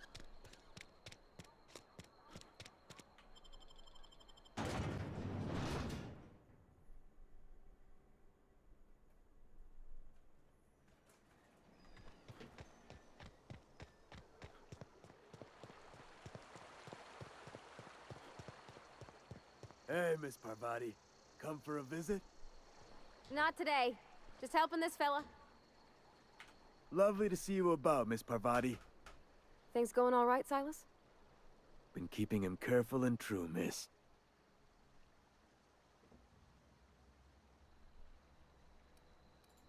Best to ask her yourself. My dad's buried here. Silas watches over him when I can't leave the house. Oh. Well, thanks. Something I can do for you? You run into any trouble?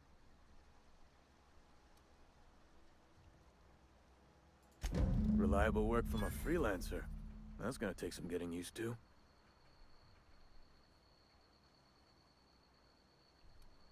and I'll buy you a drink sometime.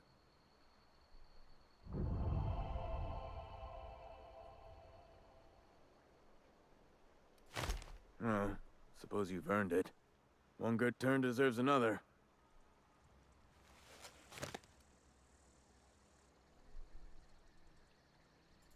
Abernathy was sick? With the plague? That's disgusting. I shook hands with the guy.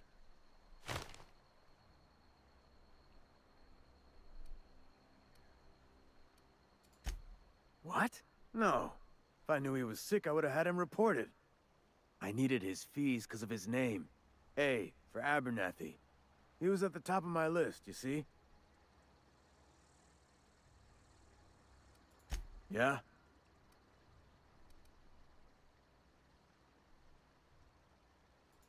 The colony ship? Are you talking about that old rumor?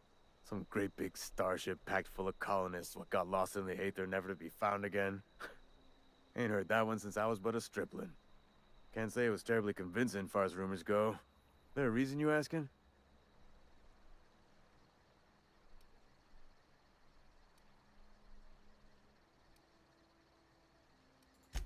Something I can do for you? Yeah? What about him?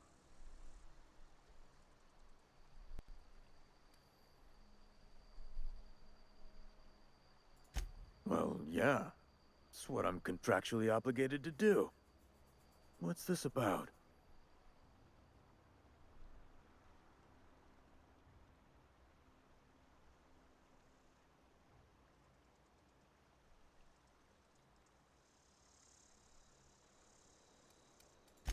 Yeah. Funny thing, Eugene's body ain't where it's supposed to be. The night we was supposed to commend his body to the earth, I had his grave all dug up and ready, right? And so I thought, I'll just rest my eyes a bit. When I woke up, his body was gone. Spirited away. Vanished. The footprints nearby suggested that Eugene was stolen by marauders. Or he rose from the dead.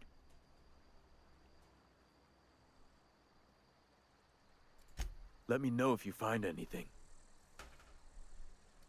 Yeah?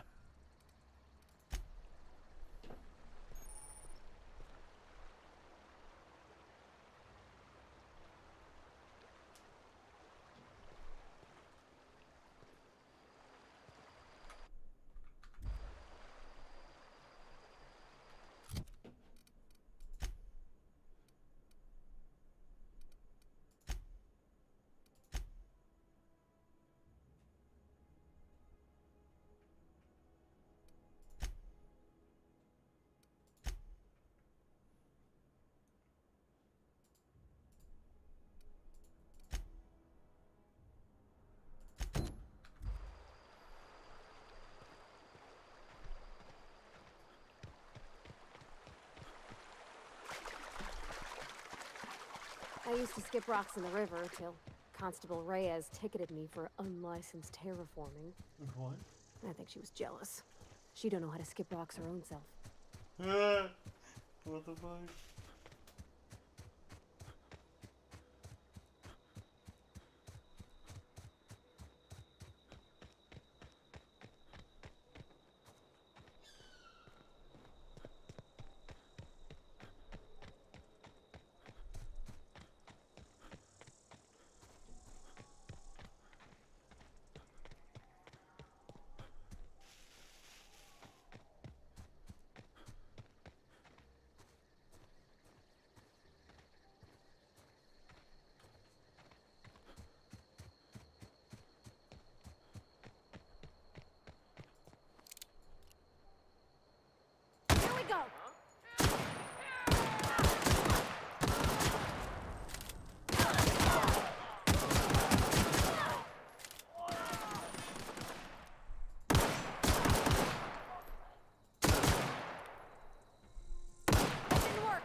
Spacer's choice, eh?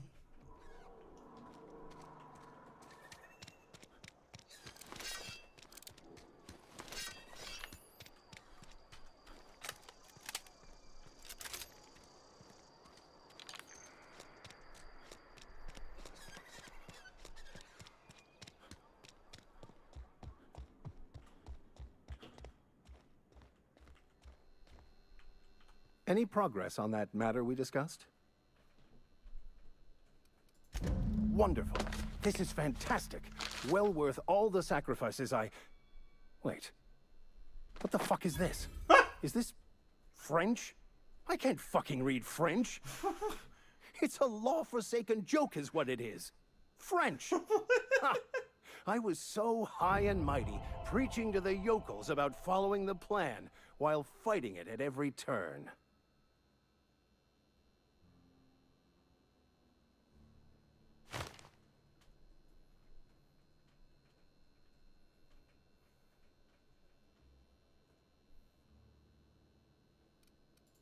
There is little more important than such a precious, rare text. I've spent my life searching for the keys to unlocking the secrets of the universal equation that underlies the plan. I had hoped this book held some of those answers. I became so desperate, I even got myself assigned to this plague-ridden backwater to find the damn thing. All the time and suffering I've spent. Wasted.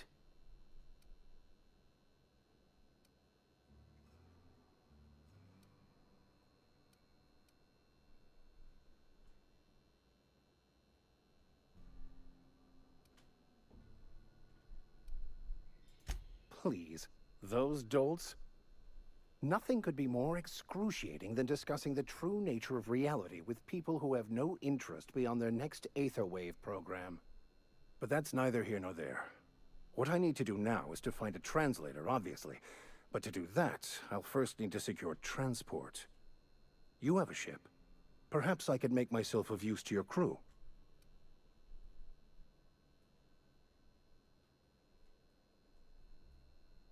Fuck off. You have to admire the architect's sense of humor. French. Ha! I must ask you to please reconsider taking me out of this place. I do not know how much more I can stand. No, I'm gonna stay here. Free spiritual counseling, someone to watch your back, not to mention a grown-up in the party. I'm 28. Exactly. I'm pretty handy with a toss-ball stick, or any blunt instrument, really. I'm also a passable gun hand, if it comes to that. I can usually talk my way out of conflict, though. Oh, I'm fairly competent at hacking computers as well.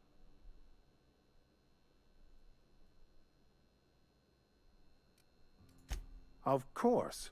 I'm a vicar who is dedicated to his calling. More dedicated than any other you'll find in this colony. I joined the OSI to help decipher the grand plan. But instead, I ended up the vicar in a prison due to ignorance and politics. Then I came here. Satisfied? No.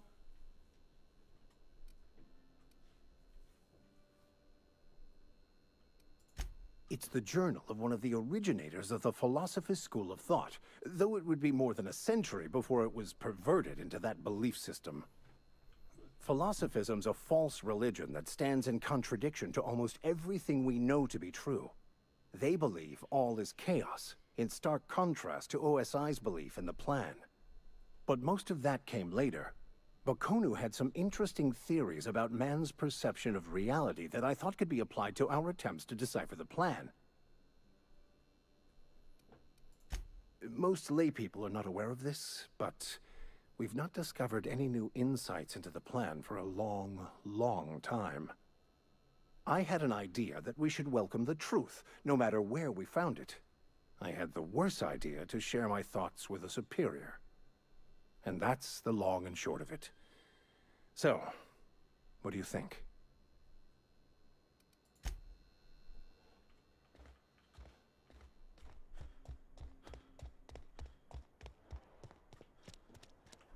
Dude's a dick.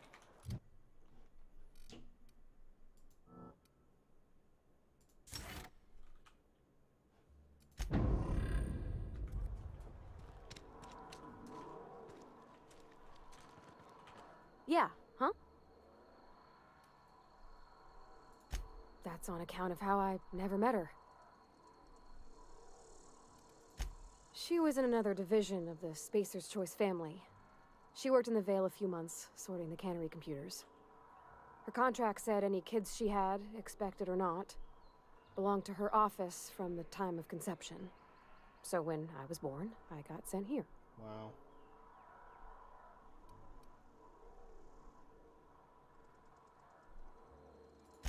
It's sensible. Dad just fixed machines. She did some kind of crazy math, high-level stuff. Better to raise me on his time than hers.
Nice.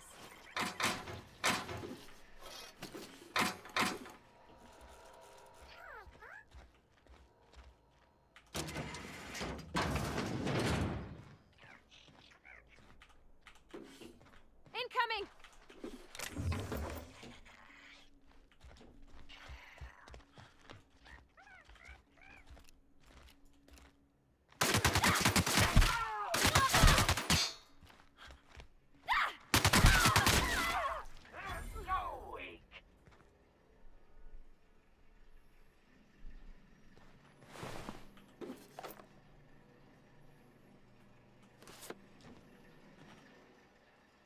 Something you need? Nope.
fast travel.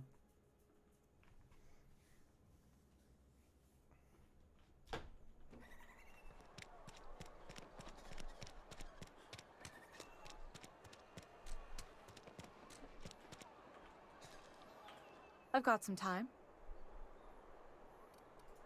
Thanks.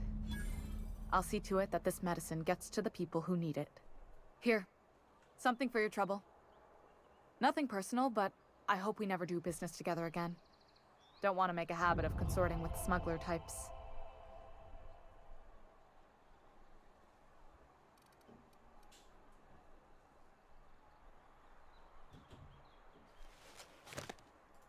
You do have some cheek on you.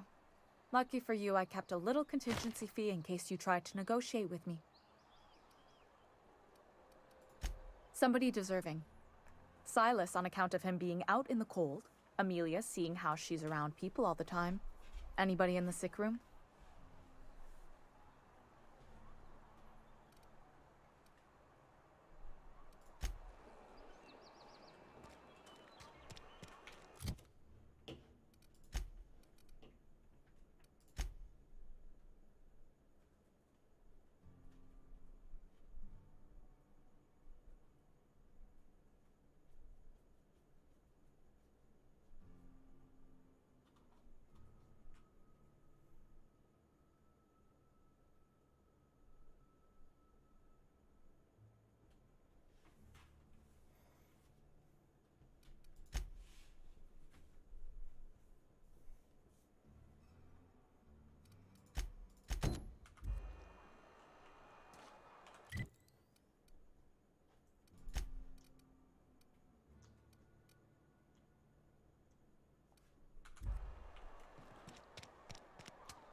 Aw, he ain't no threat.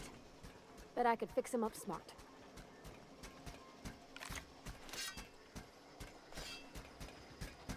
Searching for repair bay. Error. Navigation systems failed. Unable to comply. I could probably fix that. I mean, if you wanted me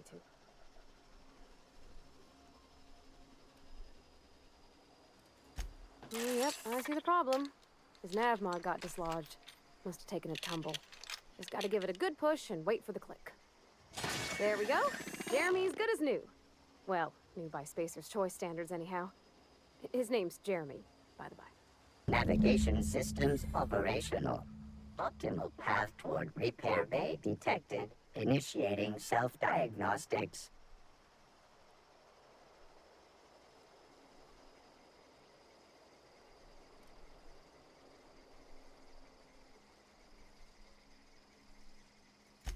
On account of I fixed him. And he's Jeremy on account of his helmet. It's like Jeremy, the officer in True Romantic Tales of the Space Guard.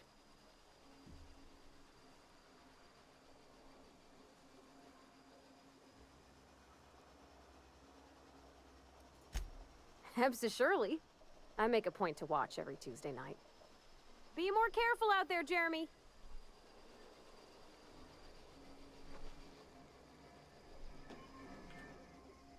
Where are we headed?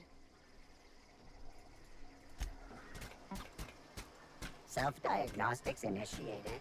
Please do not disturb.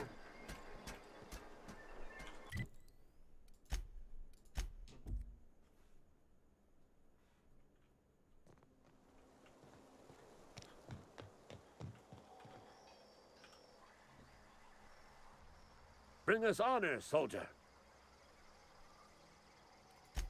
You beat that scout to scrap with its own legs? Pulled its optic cables out its head case? Actually, don't tell me. Rather use my imagination. You're a passing fair soldier, I will confess. But you are one, and the enemy is legion. What you need is an equalizer, a weapon to strike fear in their cold, mechanical hearts. Cantina, lavatory, behind one of the toilets. That's where I've kept it hidden all these years.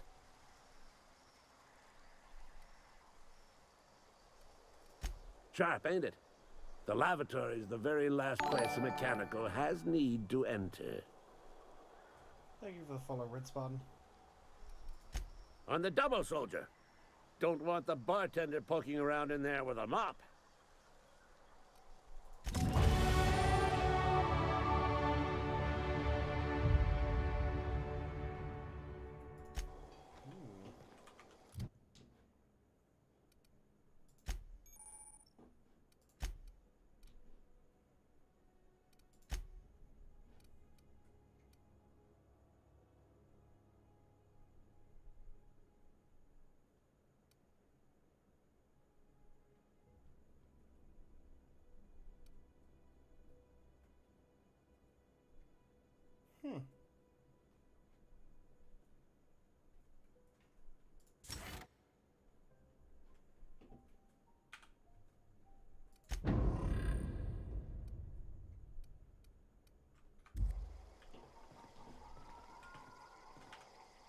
Yeah, huh?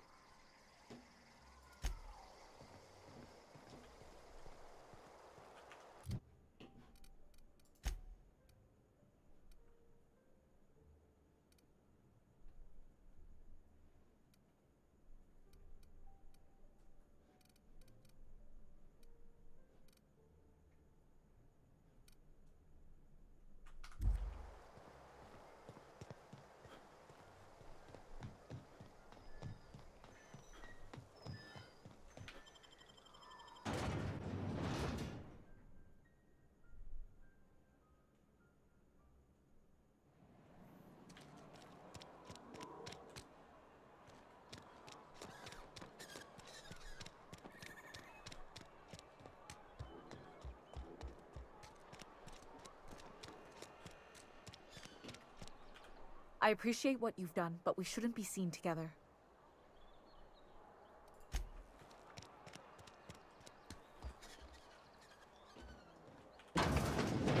You're not a big drinker, are you? Only the part that said we ain't making our quotas. If only McDevitt's folk hadn't abandoned us. Can't refuse those hands.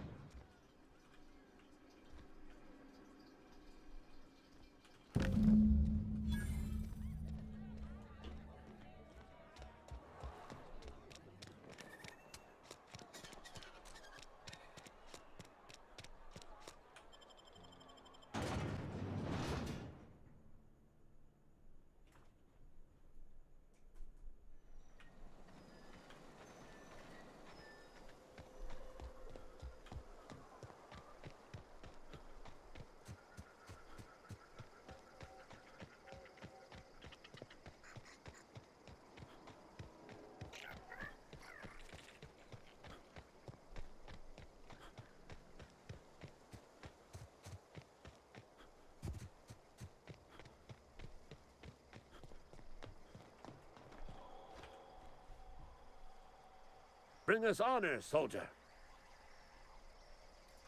Feast your eyes, soldier.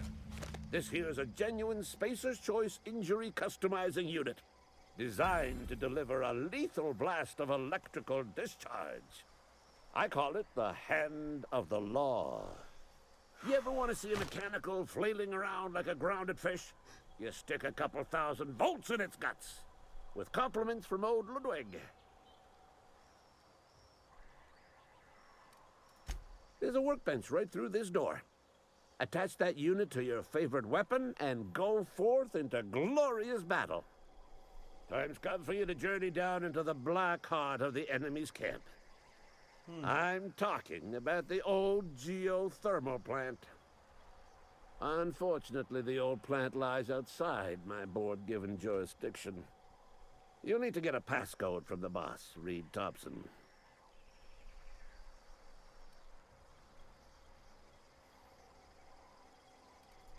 I need you to get us the brain of a mechanical. Well, not exactly a brain. Anatomically speaking, what we're looking for is a logic module.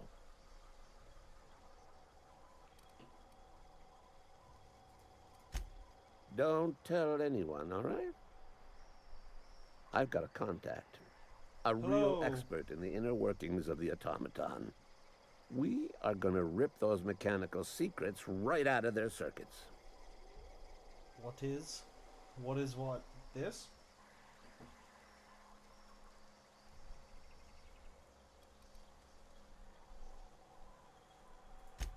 Well, excuse me. What I meant was I'm going to get a contact. I didn't know I had to be all prissy about my grammar around you.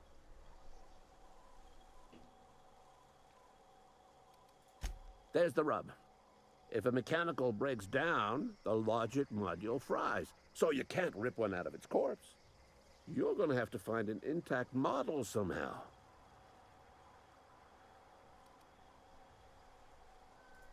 I don't reckon so. I work with gears and pistons and such. Stuff you can put hands to. Computers and mechanical brains are outside my ken. You know, she names the mechanicals she fixes. Calls them Bess and Clancy and so on. Keep a careful eye on her. Could be a sympathizer. Everyone's head's nuts.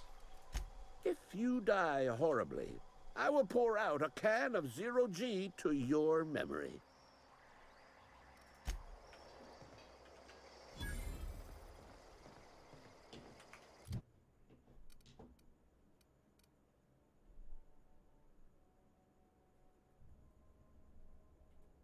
Essentially, yes. This is exactly what it is. This game's made by Obsidian, the same company that made Fallout New Vegas.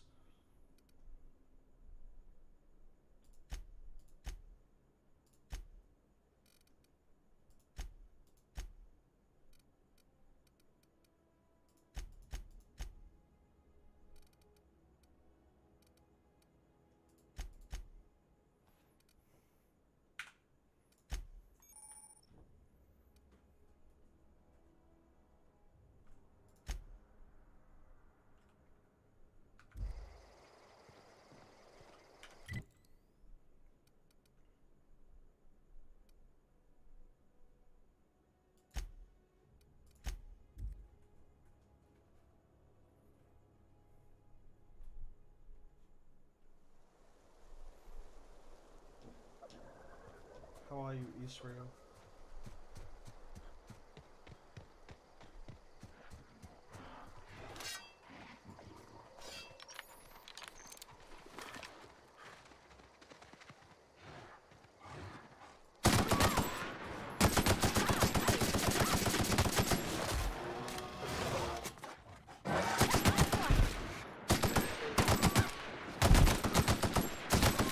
That's the last of them!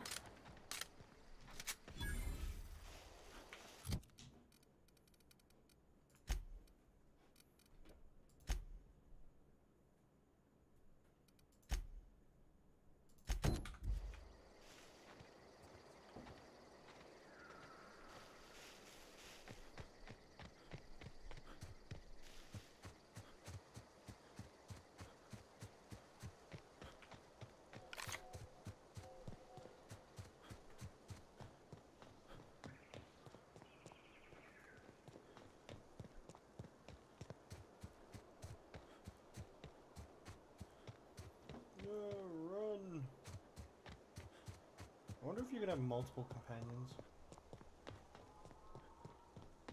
Move along, stranger. We don't want any trouble. And I don't want trouble neither. I don't know you. Whatever you're looking for, it ain't here. Move along.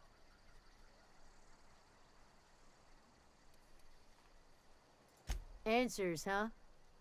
You must be one of those philosophicals.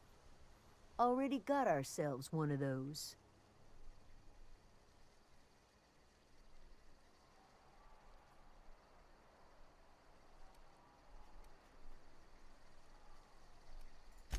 A geo what?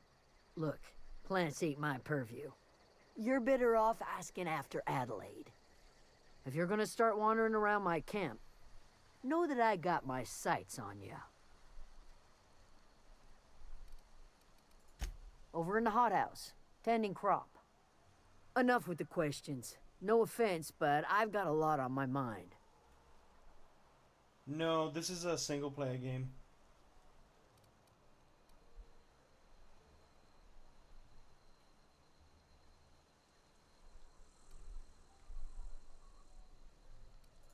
You don't know what enough with the questions means? No, I'm sorry.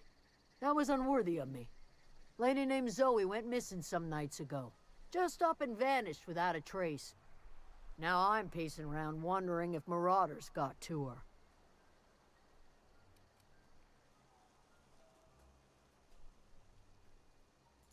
It's not like Zoe to go wandering. Figured she might be out scavenging, but that ain't exactly her talent. Can't imagine where she's gone. Vale's a wide place. She could be anywhere.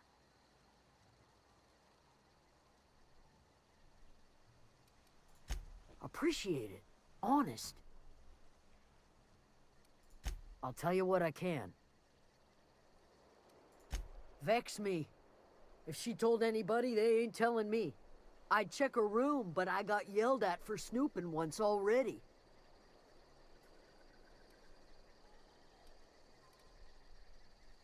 Well, enough to know we never got on. Zoe and Stefan were close. If anybody knows the workings of her mind, he does. What is it?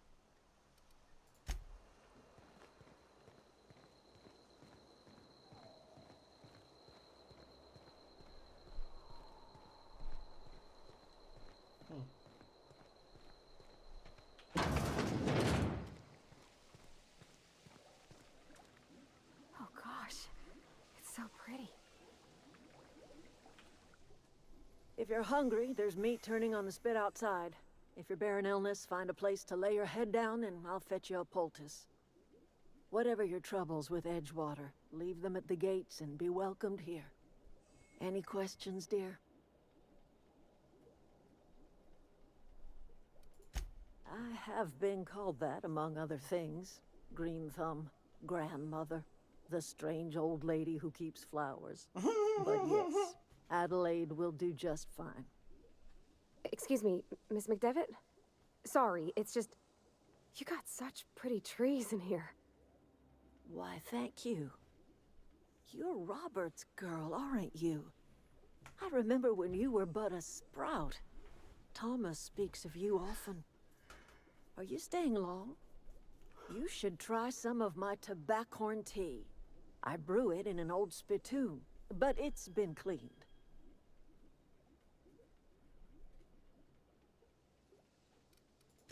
A home for anyone who's ever turned their backs on Edgewater. A home for those of us with nowhere left to go and nothing to lose. So, like the spores of the puffball, cast on the wind and alighting on fresh soil, we put down new roots. It is an unpleasant story, dear. But the short of it is that sometimes one wakes up and realizes the place that was once her home for much of her life has changed. The home in which we spent our lives has left us behind, and so we must move on. And that is as much as I will say on the subject. No, dear. The garden belongs to us all. Life is the gift of the universe, and the universe yields its bounty equally, absent of prejudice.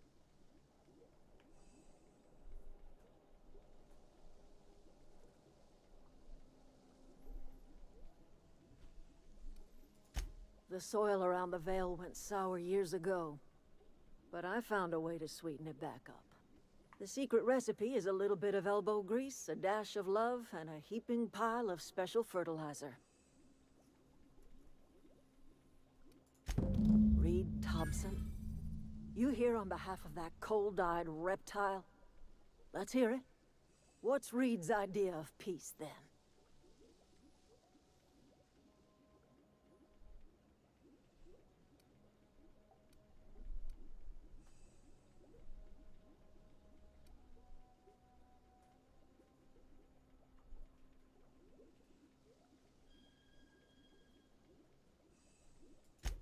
Make amends. Spare me. Only thing Reed knows how to make is a mess. Like everything else that comes out of Edgewater, that peace offering is canned. I and my own are living just fine out here by ourselves.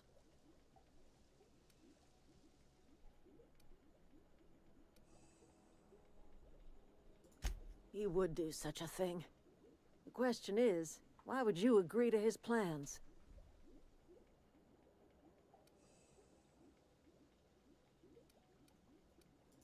Cannery's got a regulator. You want chip parts, you ought to rip them out of the cannery's guts and leave us be. If you're going down to the plant, you should divert power away from Edgewater and toward our end of the grid. Think about it. You'd be liberating an entire town from a lifetime of service to that odious cannery. Seems the sort of thing a hero would do.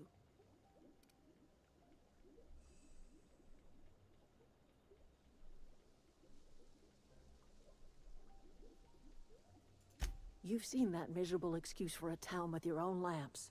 Hollowed out workers laboring their lives away at the cannery, living off whatever scrap Spacer's choice throws them. You know that's true, don't you, Ms. Holcomb? Your father died of overwork.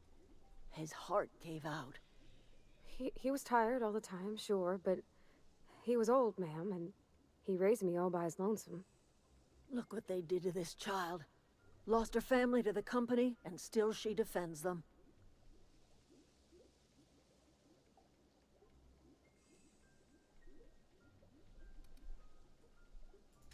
I'm all right. I ain't so fragile. That was unkind of me. I'm sorry, dear.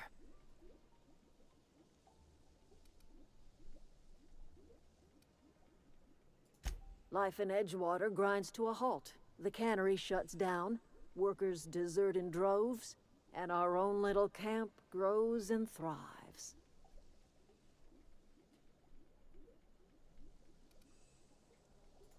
You bring power to Reed's town and you'll be killing us. Reed knows it. He's counting on it. I trust you will listen to your conscience.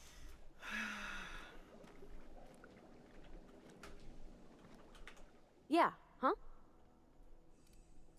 In the bar? When I asked if you were a drinker? Sorry. I know, it's none of my business.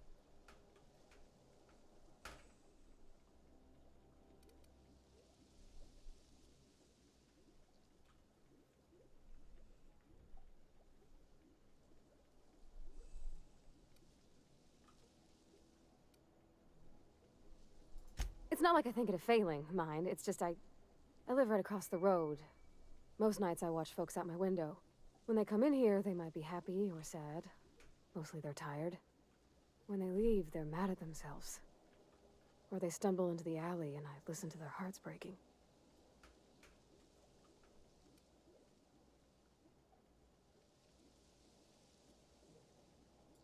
Am I? Well, it's just normal to me. Why isn't everybody else, I wonder?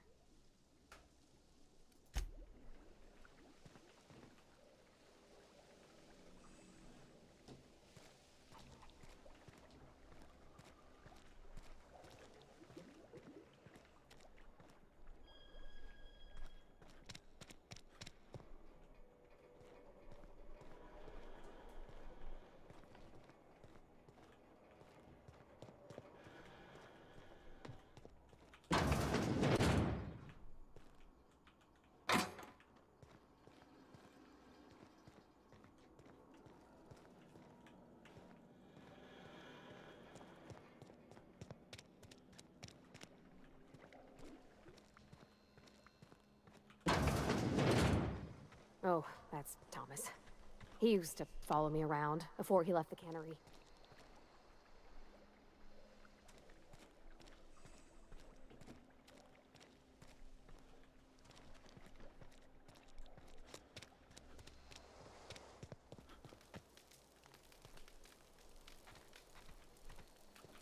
Keep your wits about you, Freddy. Keep your wits about you, friend.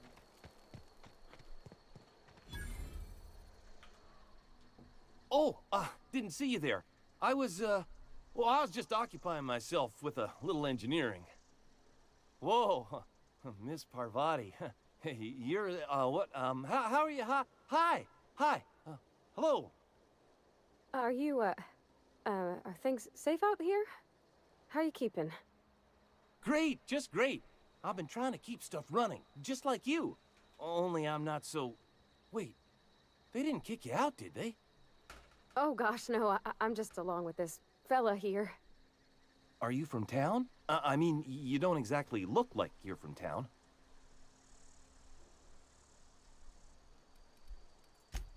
Sorry, I just wasn't sure if you were from town or if you were one of us. Something's been chewing at me, you see. Fact is, I've been, well, lying. To everybody here. Camp thinks I'm a mechanical genius, but I couldn't fix a busted chair.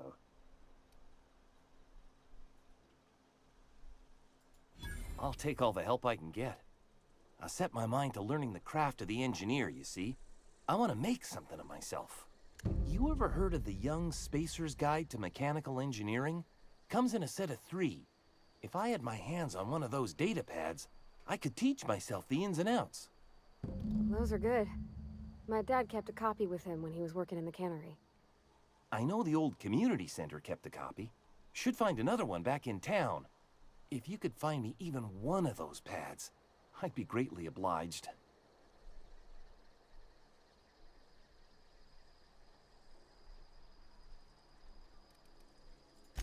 I wish I knew. I wager the town had the full set once upon a time. Where the third's gone, I can't say.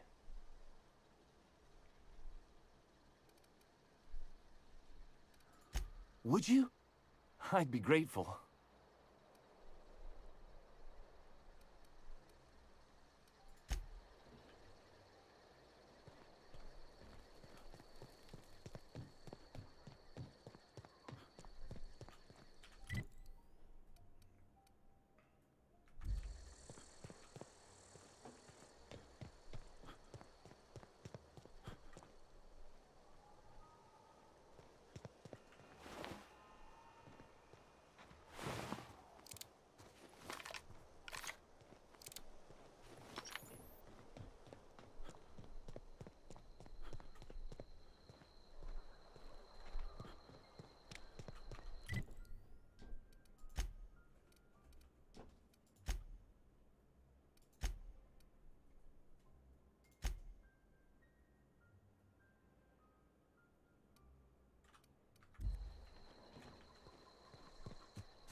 I always wanted to poke around in here.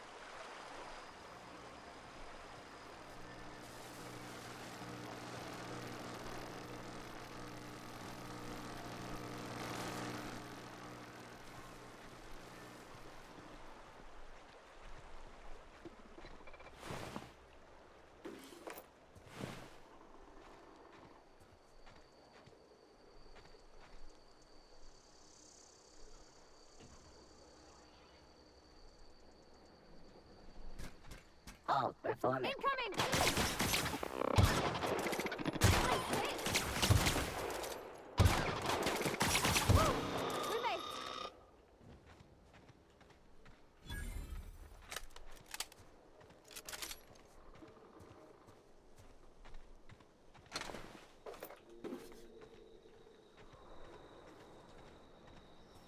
System alert. Sending switch! Nice.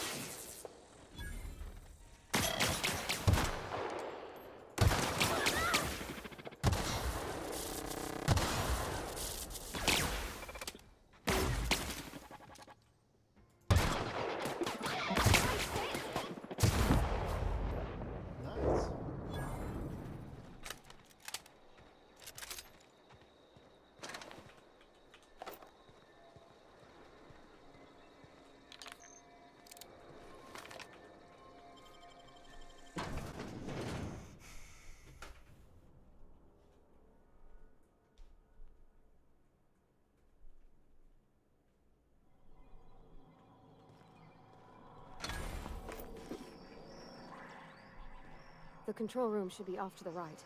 I hope we're doing the right thing.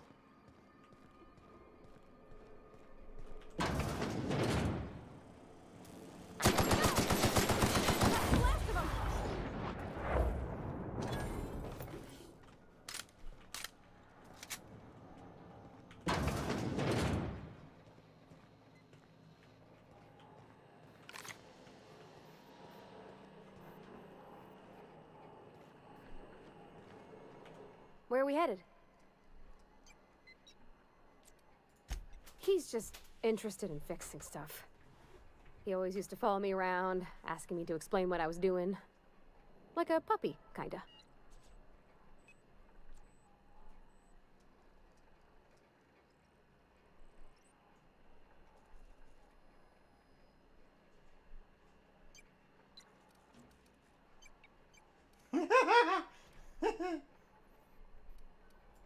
I'm just glad he's alive. That he's okay. I mean, when Mr. Thompson said he was fired, we all expected the worst. If he wants to learn about engineering, we should help him get those data pads he wants. I'd like to do that for him.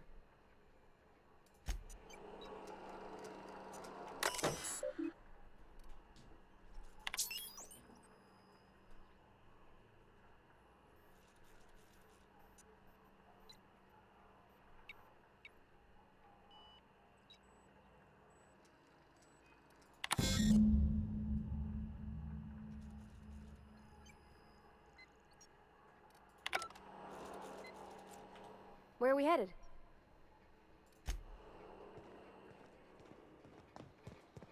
Three switches. That'll be easy enough.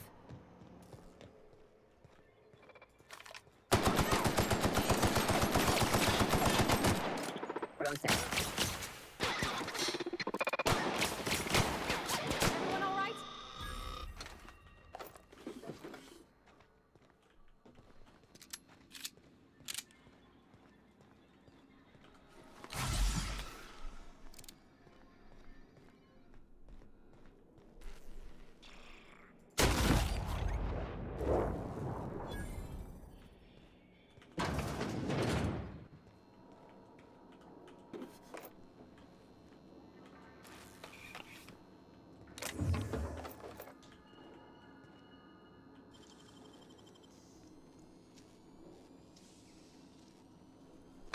Nicely done.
Unexpected.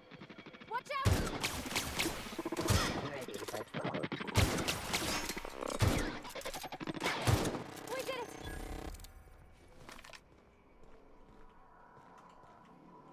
Okay, going quiet.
Self-diagnostics complete.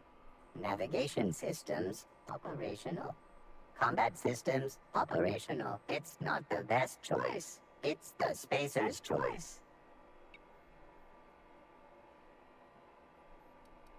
All systems fully operational. Return journey successfully completed. Spacer's Choice would like to thank you for complying with your duties. Hostile actions towards Spacer's Choice mechanics are contrary to logical directive.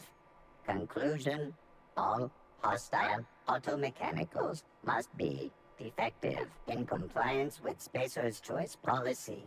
All defective automechanicals must be permanently dismantled.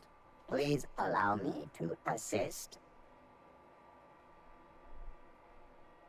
Affirmative. Mechanicide protocols loaded. Awaiting confirmation.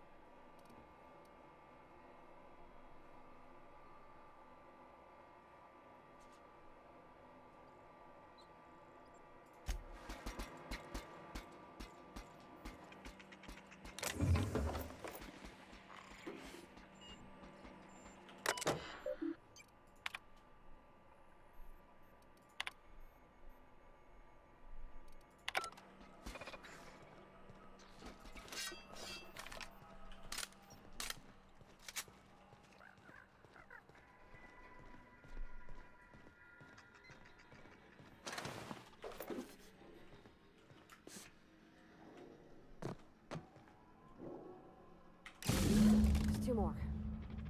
What'll happen to Miss McDevitt's folk if we send power to the Vale?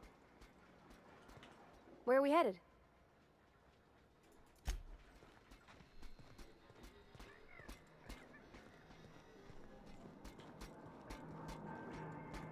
Get away!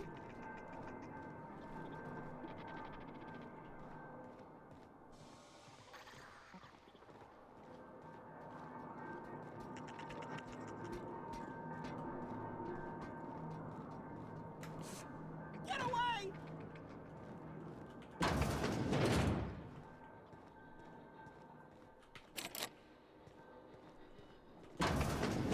Mind the steam. You're liable to get scalded.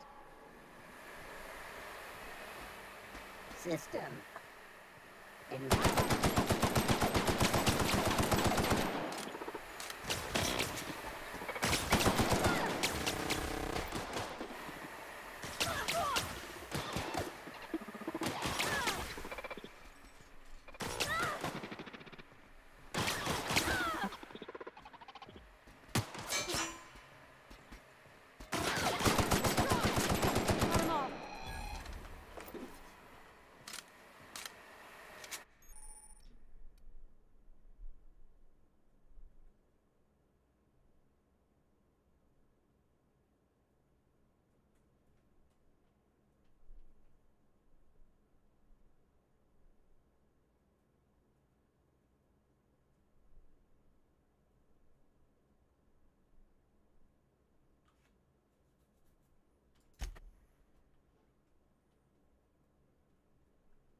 Where to go? If we send the power to Miss McDevitt, what happens to the Vale? Halt.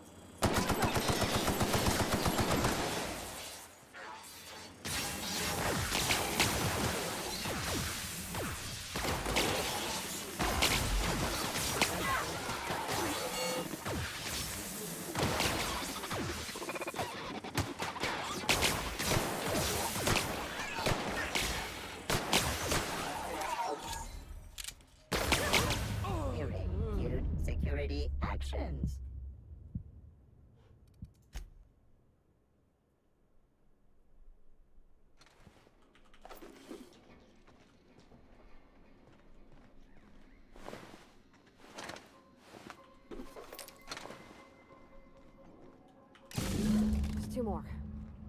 What'll happen to Miss McDevitt's folk if we send power to the Vale?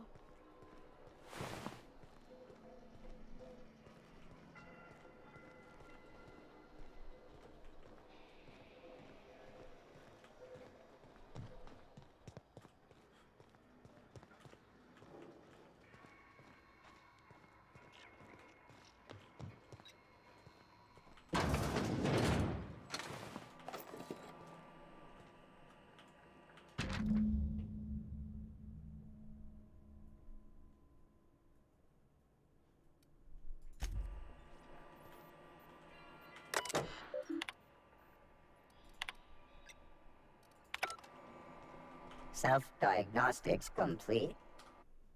Navigation, it's not the best choice. Hostile incomplete. Affirmative. Mechanicide protocols currently active. Please do not interrupt.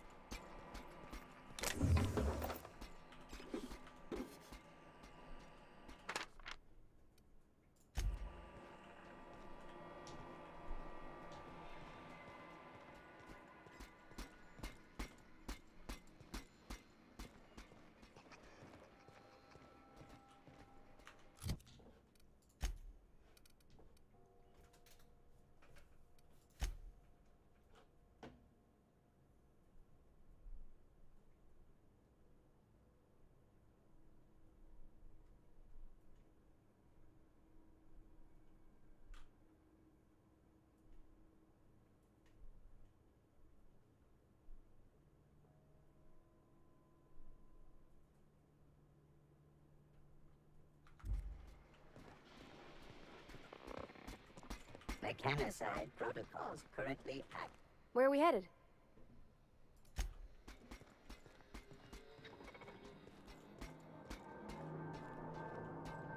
Go away, Phantom!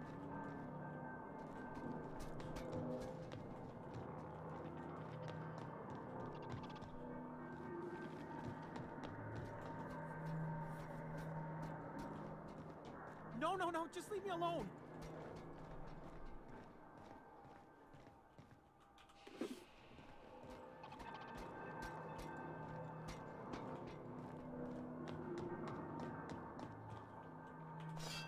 Go away, Phantom!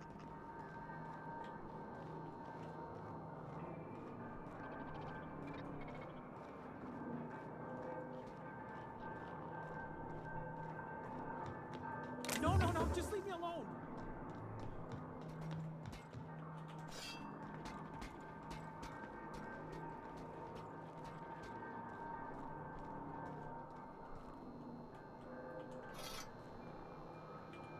Go away, Phantom! You're not real! You're not real! Get away from me, Phantom! Shoot! Scram!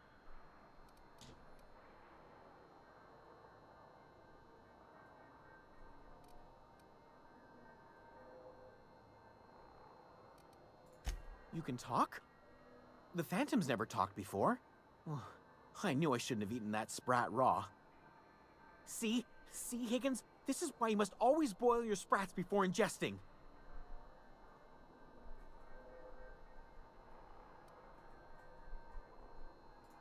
Of course. Do excuse me. I experience brief flashes of mania during which I am visited by the phantoms of my imagination. Chester D. Higgins. The D stands for definitely not insane. I use it as a reminder.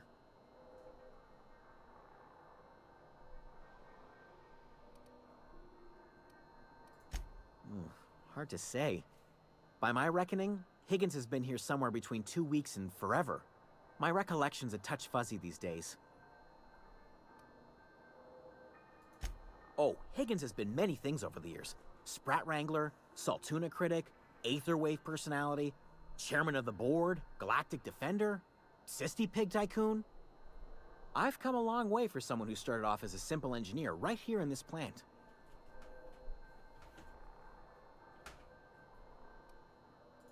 I specialized in automechanicals, drones, sentries, repaired them, maintained, upgraded, did it all from my old workroom just over in the next section.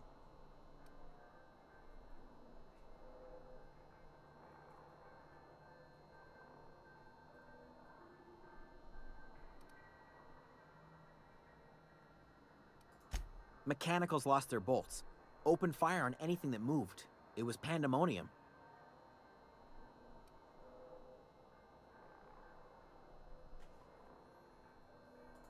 I was on cleaning duty at the time. My old boss had me scrubbing pipes when the killing started. So, as usual, I missed out. Jimmy'd opened the vending machines. That lasted a good couple of months. Eventually, I had to resort to more unconventional means of filling my insides. Braised. Boiled, charred, skewered. Sprats are good eating, friend. Chock full of brain food. Mechanicals lost their bolts. Opened fire. You mean, why did the mechanicals go on a murderous rampage? Same reason any of us do, I suppose. The voices told them to do it. I was on cleaning duty at the time. Look, I don't want to fall into any trouble with the mechanicals. If they wise up to our plans, they will come for us. With prodding irons.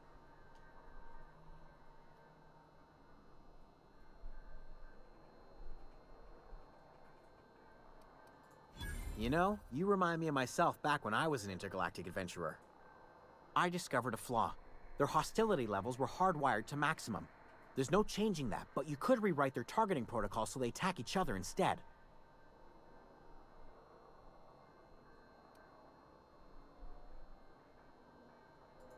Yes, that's exactly it. I see you're also versed in the noble art of mechanical engineering. There's a behavior control terminal in the other room. It should have options to change how the mechanicals act, including whom they shoot at. Oh, that reminds me. You'll need my passcode to access the behavior control terminal. Here, let me just write it down for you. Funny thing, I was working on a logic module just before the mayhem started. Security chief found me and confiscated the logic module. The tail. Definitely start with the tail. If you're feeling adventurous, the ears are a particular delicacy. Jimmy'd opened the vending machine. Well, yes, for the uninitiated palate. A true gourmand appreciates the Sprat's complex melange. Braised.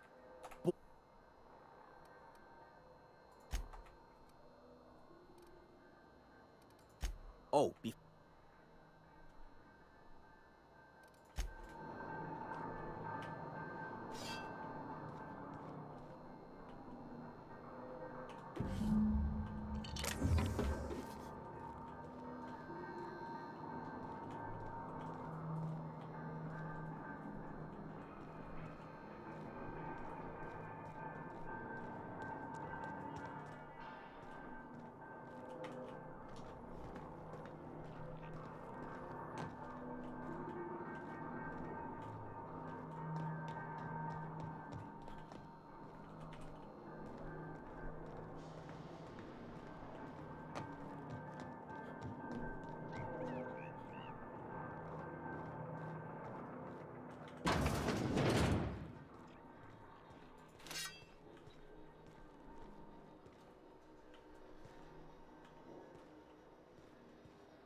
Mind the steam.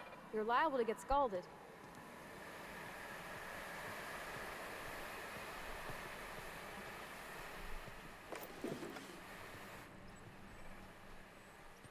Oh.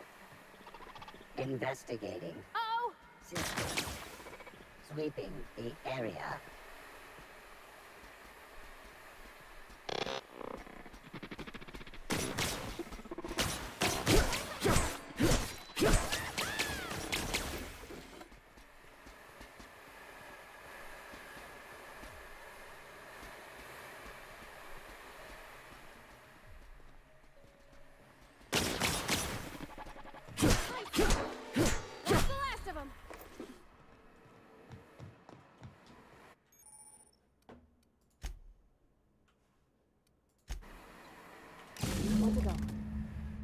If we send the power to Miss McDevitt, what happens to the veil? Unexpected sweeping the area. Look out!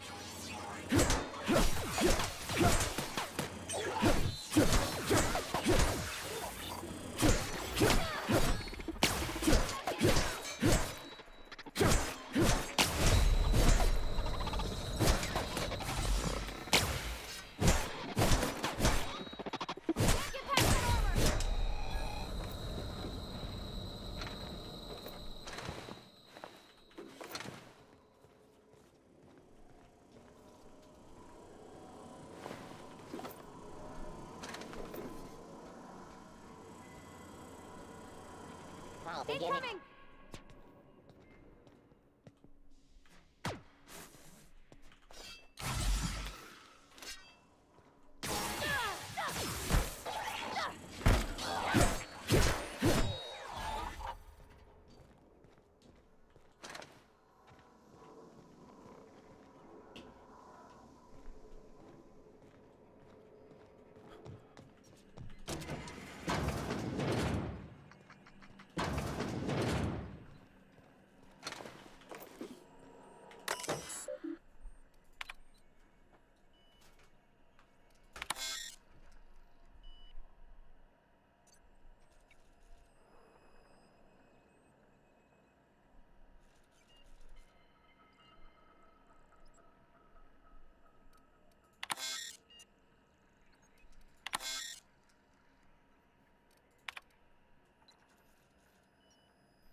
Where are we headed?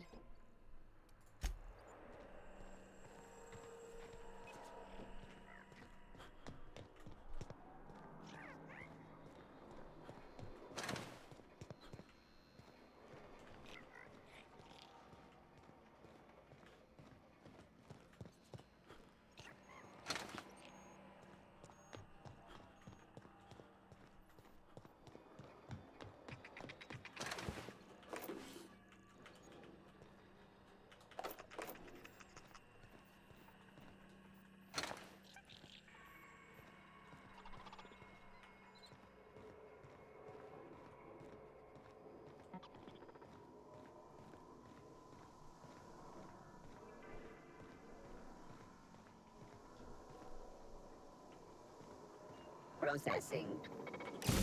Last. I'm not sure what the ride is. Alls I know is the decision's final.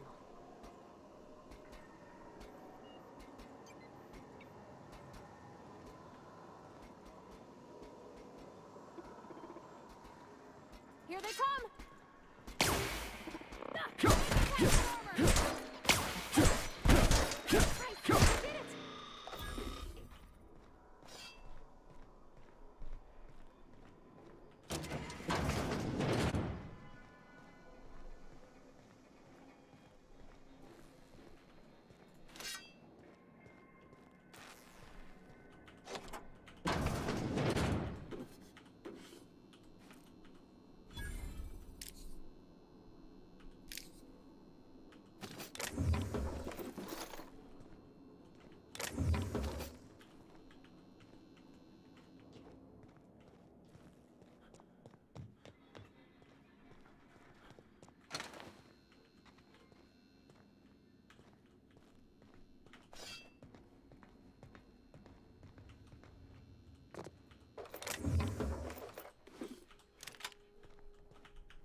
You're fast.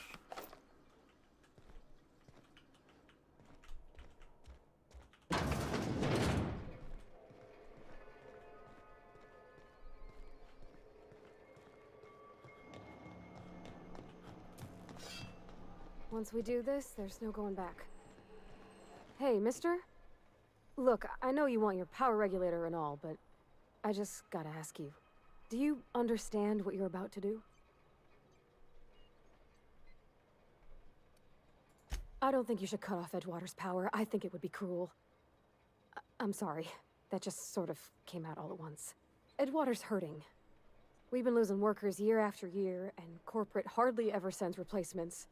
There's barely enough Saltuna to fill our bellies anymore. But the town's got some good people in it. Decent, hard-working folk just living their lives the only way they know how. They don't deserve to be punished.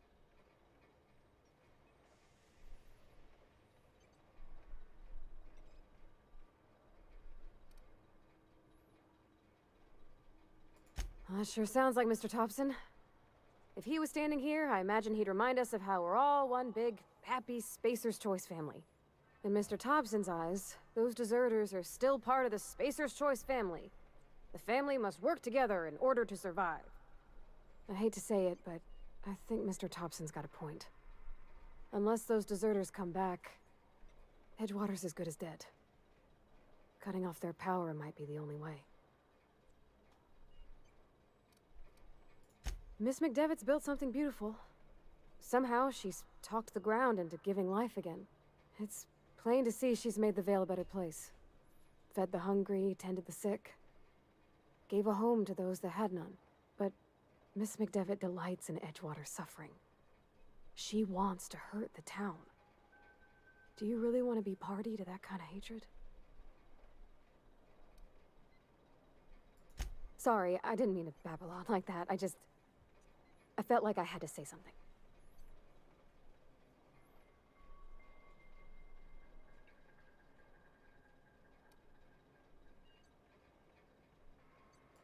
Really? I mean, wow. Thanks. No one's ever told me those words in that order.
The brightest thing you could, sending the power back to Edgewater. A lot of people would have suffered otherwise. People I care for, even if they ain't care much for me.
quick.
Everybody keeps staring at me. It's not my fault the power's dead.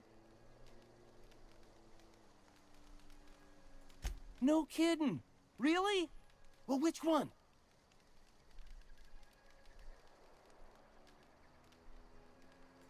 Look at that. Building a computing machine out of Spectrum potatoes, a primer. I'm just glad it survived all these years. I appreciate you going through all that trouble. In fact, I put aside some... Well, don't keep... Ain't that just ironical? If I'd worked a little longer back at the cannery, I might have found this myself. 2 whole data pads? Be still my beating heart.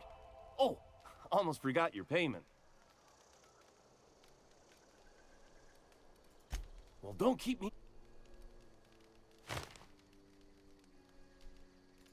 The geothermal plant? Now that is just incredible! You really went exploring down there? Adelaide always told us it was swarming with hostile mechanicals. That's a complete set. All 3 parts. I'm gonna be the greatest engineer Halcyon's ever seen. Aside from you, Ms. Parvati, I swear, I'll do you proud. I'm glad we could help, Thomas. I've been saving something for you. Just a little contraption I found. Should fit right into your outfit. What's on your mind? Couple months. This camp's my home. People you see milling about, they're my family. I owe them my life. Would have died in the wilderness if they hadn't chanced upon me, starving and delirious. We all left the cannery for one reason or another. Me? I was let go, mostly on account of my incompetence. I mean, I was incompetent. I couldn't even survive on my own. Grace found me, Adelaide took me in, I've been on my feet ever since. You weren't incompetent. You just didn't fit the cannery. Not like here. This place had a U-shaped hole, and now it doesn't. You could stay, you know. Here. I'd be happy to... we could really use... oh, this isn't coming out right. If you want, Adelaide would make a place for you.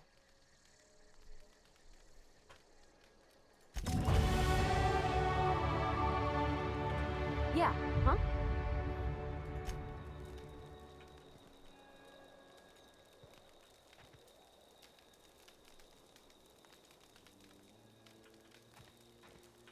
Don't see why Thomas can't just get the generator up and running. Something I can help you with? You mean Zoe? Yeah, we were pretty close. Not like her to go loping off. Zoe and I were gonna watch the serials, as is our custom. She never turned up. I looked around, but she was nowhere to be found. You sound like some type of corporate fixer asking all these questions. Can't say I recall Zoe ever acting strange. Well, except for her habit of writing things down on scraps of paper. She called it journaling, but I think it's just plain odd. Zoe was always obsessed with this cereal. Masked Marketeer. A scion of Byzantium turns to banditry and teaches his marauder companions the wisdom of free market economics. Shame she up and vanished when she did. I had a surprise lined up for her. The other day I got my hands on a genuine copy of the latest Masked Marketeer. I was gonna surprise Zoe with it, but she was gone the next day. Hey, I got time. I'll help if I can.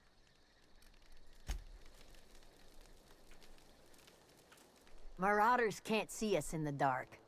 Wild canids, on the other hand.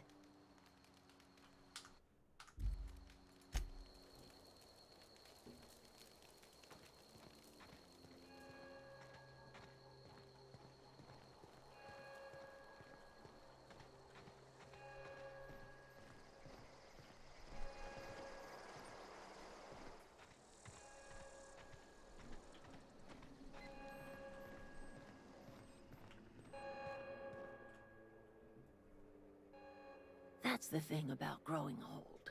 Your eyes start to fail. Elsewise, I would have seen you for the snake that you are, chopped you into pieces and roasted you on a spit. This is all you're doing. Cutting off my power, killing off my garden. Without refrigeration, my food will spoil, and my flock will starve. I want to ask you this in private, away from the eyes of my flock, so they do not see me lose my temper. Tell me, why did you do it?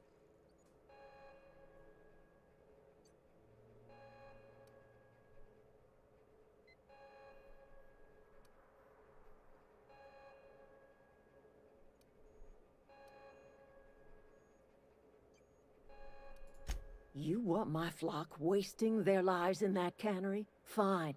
Go and talk to them. Go talk to Grace and Thomas. Look them in the eye and tell them their life here is over, and the only thing left to do is go back to Edgewater. This is now your responsibility. And you tell Reed Thompson that I will never return to Edgewater. I would rather die among my flowers than live under his management.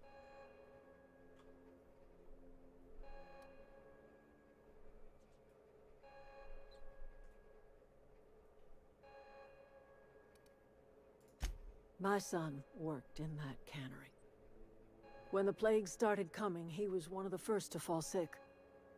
We had a store of medicine locked away, but Reed refused to treat him. Said my boy didn't deserve treatment. Said the medicine would have been wasted on him. So I buried my boy in the cemetery, gathered my belongings, and left. That's as much of the story as you need to hear.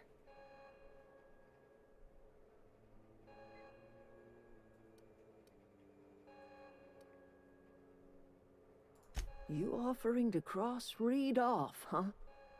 This some sort of twisted reparation for what you've done? Or you just looking for a chance to sow some chaos? Kill Reed if you must, or talk him into leaving if you can. He and I are not sharing the same four walls together.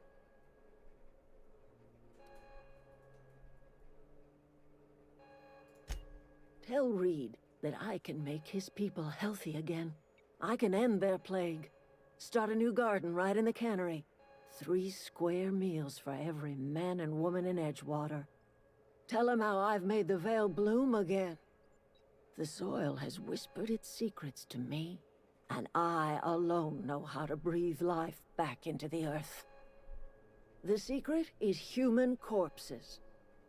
I've been grinding them up in my fertilizer for years. Marauder, worker, don't matter much to me. The human body is rich with nutrients.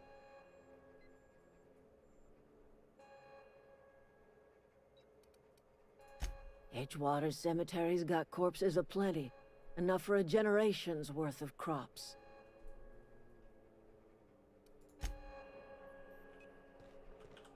Look at that. The snake's come back.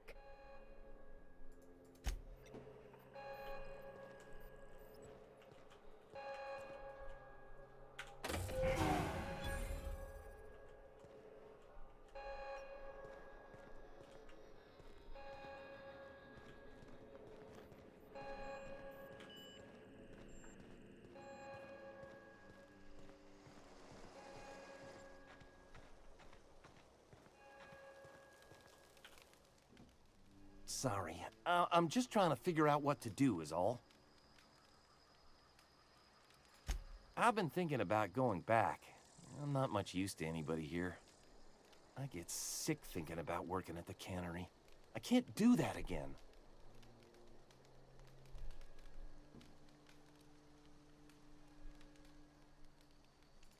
You know something? I think you're right. The town could use another engineer, and I'm on my way to becoming one. I could do a lot of good in Edgewater. Maybe even keep a garage of my own with a little workbench and my very own toolbox. It's just... Adelaide's never gonna forgive me. Not in 100 years. I go crawling back to my old life in Edgewater, and I'm as good as dead to her.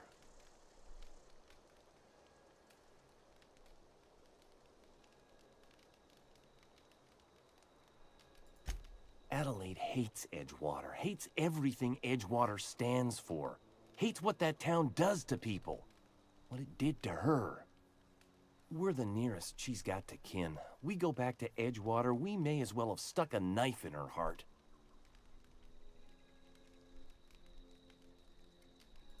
You know where to find me.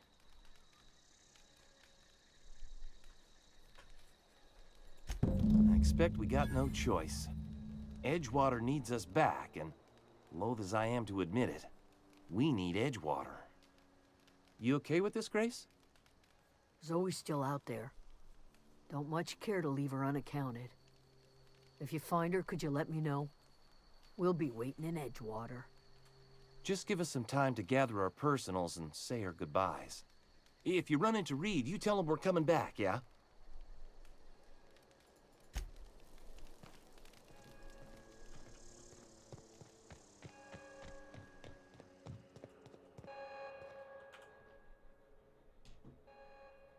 Look at that. Good for them. I'm glad. Back to the old cannery with Grace and Thomas, and I expected it'd end like this. Lived out here for years. Oh, I expect you've done enough for the Vale. If you don't mind leaving an old lady with her. It is too late.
This is a fine day, friend.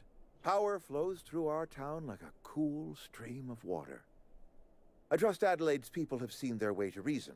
So, when can I expect them back at their posts?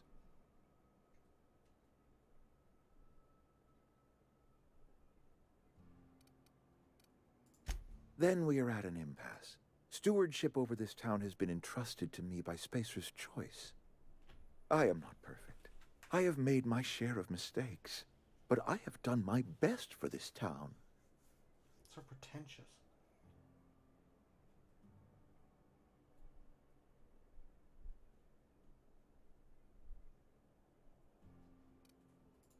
I have been holding this town together with both hands. You can't just expect me to leave. I am a Spacer's Choice man. My father was a Spacer's Choice man. Edgewater may not look like much to some buttoned-up freelancer, but it is my home.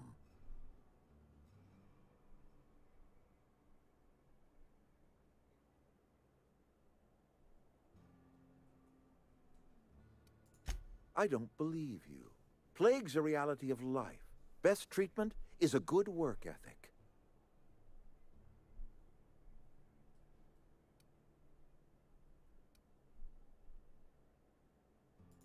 The very notion is just grotesque. A raw vegetable? Why don't you just ask me to go chew the bark off of a tree? We are a Spacer's Choice Saltuna cannery. We eat Saltuna here, and only Saltuna.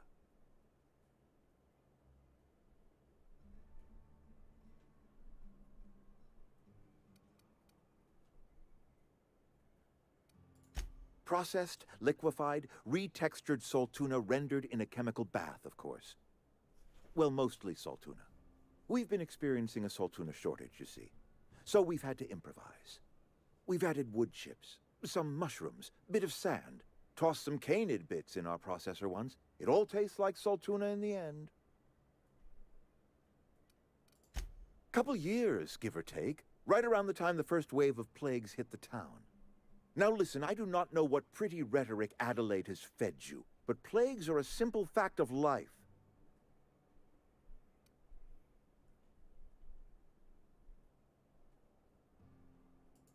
You'll excuse me for being skeptical. How exactly is Adelaide growing crops in barren soil?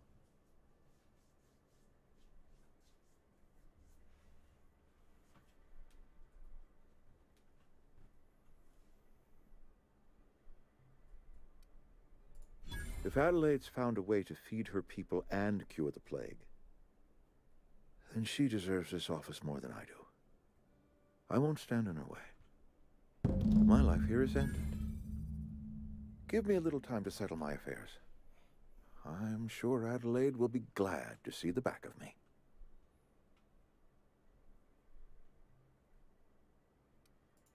I do. Adelaide's found a cure for the plague, and she knows how to tend to crop. She's what this town needs. A couple months ago, I might have put in for a transfer. It's a big colony.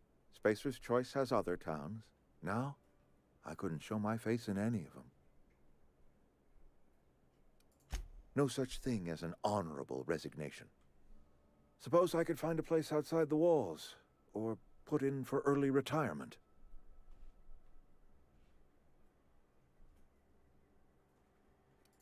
I don't know.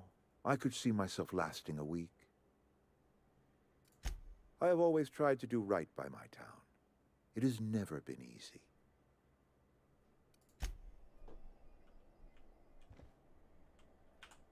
Yeah, huh?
Never seen the Vale lit up like this before.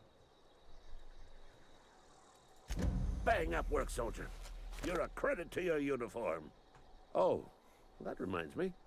Gotta look into getting us a uniform. So this is it, then. The key to humanity's victory over the mechanical hordes. I would reward you with the gratitude of the Resistance, but I'm guessing you want something tactile.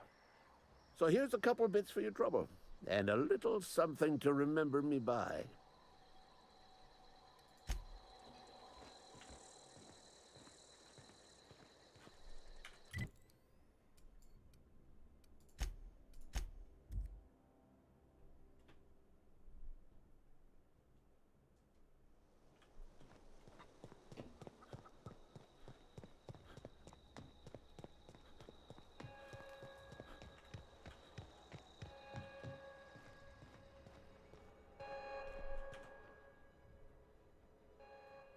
Look at that. The snake's come back.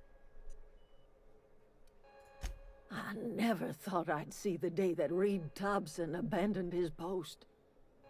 Suppose we all have a breaking point. Suppose it's time our flock made our way back to Edgewater. We must tend to what remains of the town and carry on with our lives as best we may. You're vexing to me, you know? Injuring us with one hand, helping us with the other. Here, I'm giving you something to leave us be. It's a ransom, you understand, not a reward.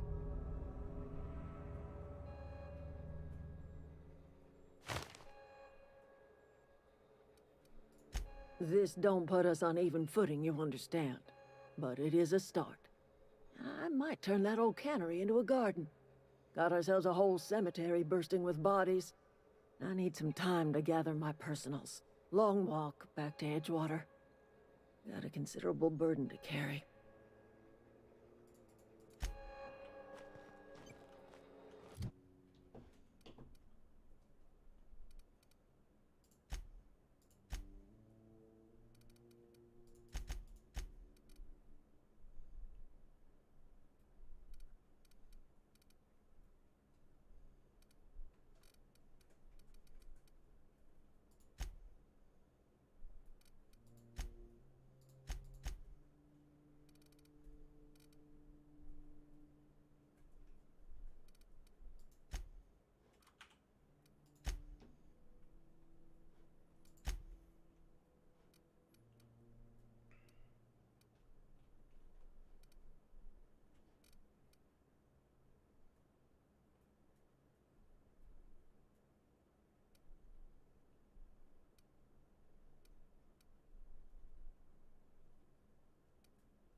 never came out this far.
Right in the vitals!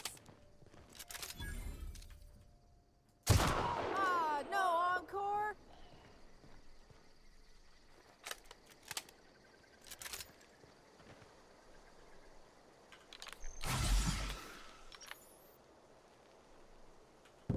Wow, you crossed them all off, like some sort of heroic accountant running down a list. Teach me your ways.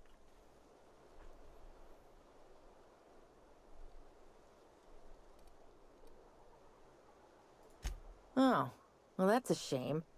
I mean, I could pay you in Adrena time, but I've already bartered most of my stash over to these poor saps.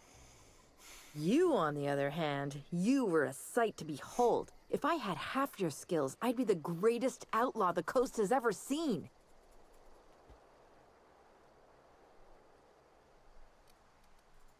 I'm great at clarifying.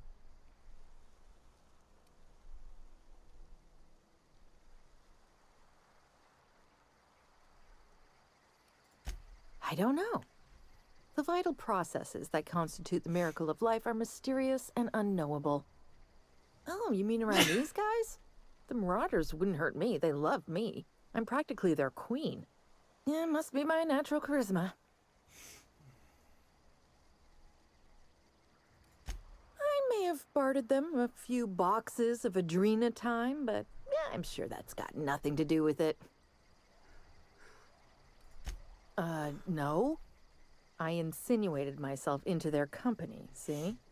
And they didn't seem to mind one whit. I got kicked out of Edgewater on account of falling sick with plague and stealing some medicine to treat myself. I'd heard some outlaws set up camp in the botanical labs. I decided to throw in with them, seeing as I always wanted to be an outlaw myself. Instead, what do I find? But a bunch of former workers camped out around a greenhouse. I couldn't just go back to the cannery, so I was stuck with them. I've got all the time in Halcyon. Why? Adelaide wants me back on garden duty or something? Thanks, but I'm not going anywhere. This is where I belong.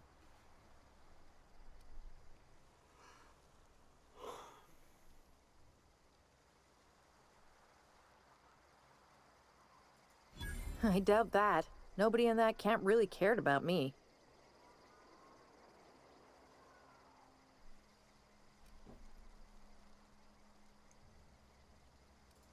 Yeah, I suppose you're right.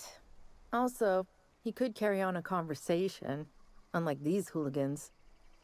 I'll take my stuff and head on back, I suppose. Grace is gonna be glaring knives at me, so I've got that to look forward to.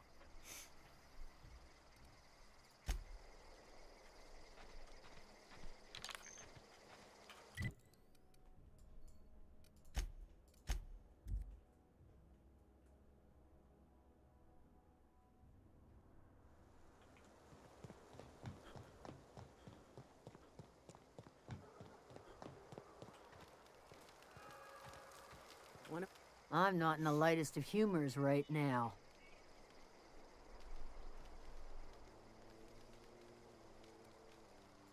We didn't always get along, but I'm glad to know she's safe. What happened, anyway?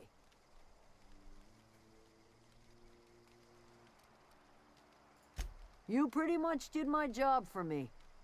Least I could do is pay you for your trouble. Let me know if I can do something for you. Didn't think she'd go back so long as Reed was still running the place. Something must have changed. If Adelaide's going back to Edgewater, we'll follow her.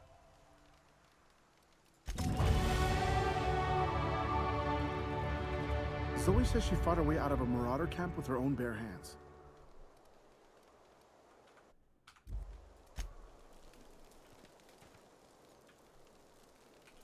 I'm glad Adelaide's coming back to town.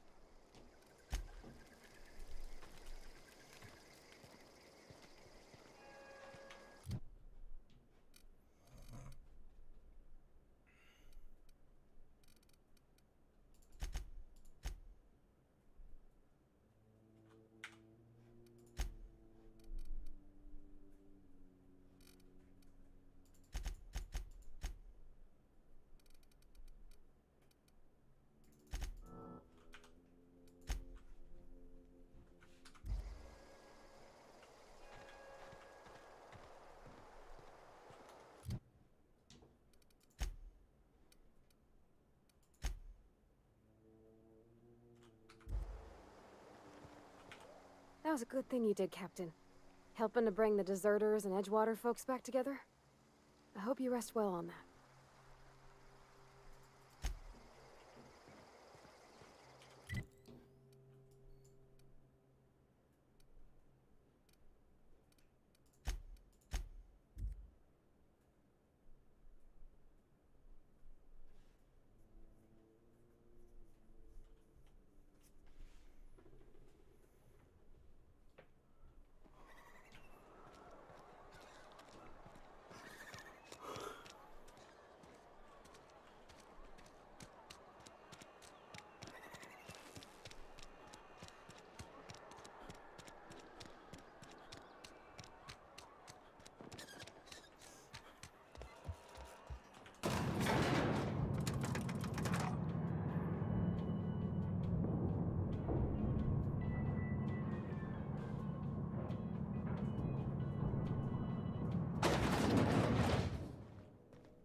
I already told you I'm leaving. Just give me a little while to collect my thoughts.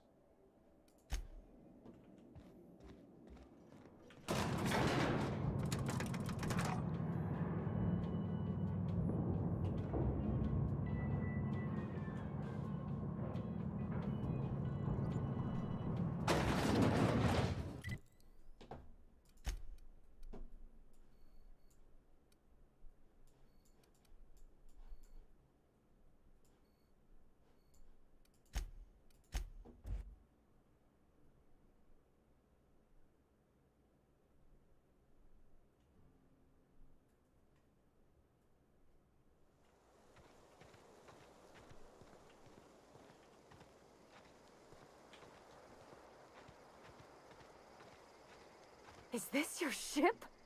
Oh my stars, she is just so handsome! Does she have a name yet? What's her drive model? Oh, gosh. Listen to me babbling. When I was in Edgewater, I dreamed of flying on a real ship. Working on a real engine.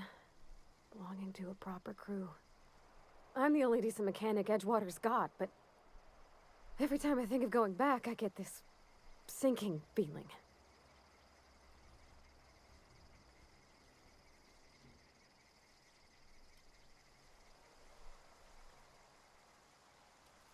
I've worked on the occasional supply coach in need of repairs.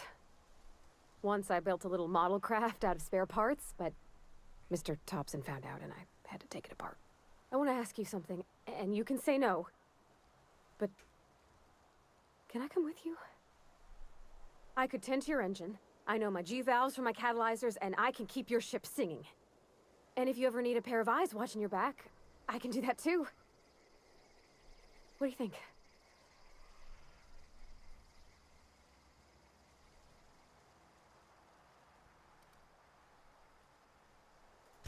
Yeah, I've been thinking about that. Edgewater was on the verge of collapse before you showed up. You sent them power, and now the town might see another season. And you talked Miss McDevitt into coming back to town. Maybe one day, Edgewater will have a garden where that cannery once stood. You ain't exactly a stranger anymore. You done some kindness hereabouts. I wouldn't mind following somebody like that.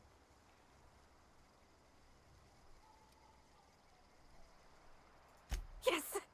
I mean, thanks. You won't regret this, mister. Captain. I can call you Captain now. Ha! I got a captain. Yeah, huh?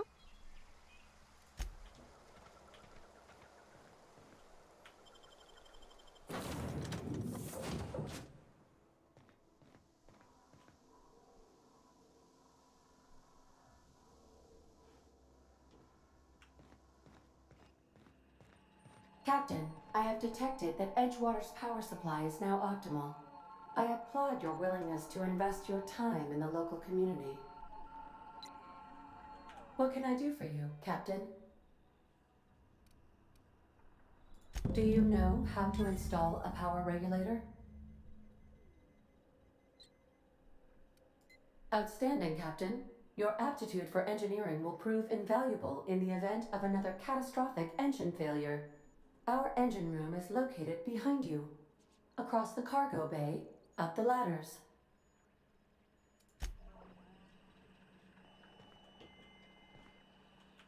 Yeah, huh?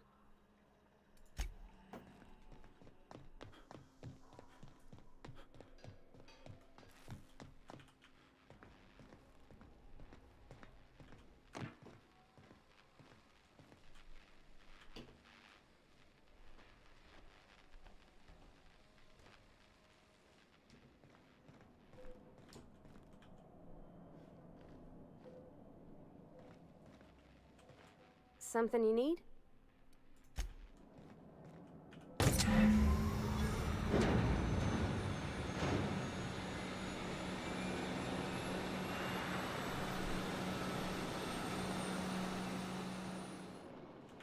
Where are we headed?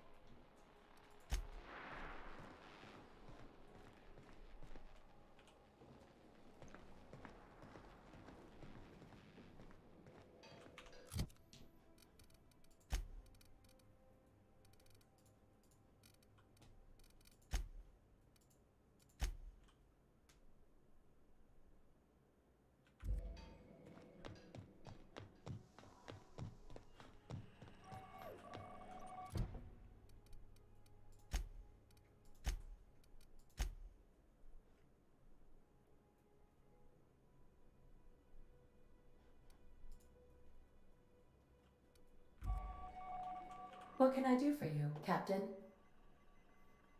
All systems are operating within acceptable parameters.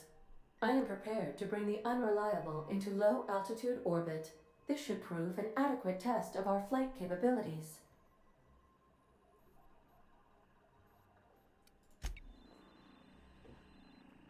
Welcome back, Captain. All systems are now operating.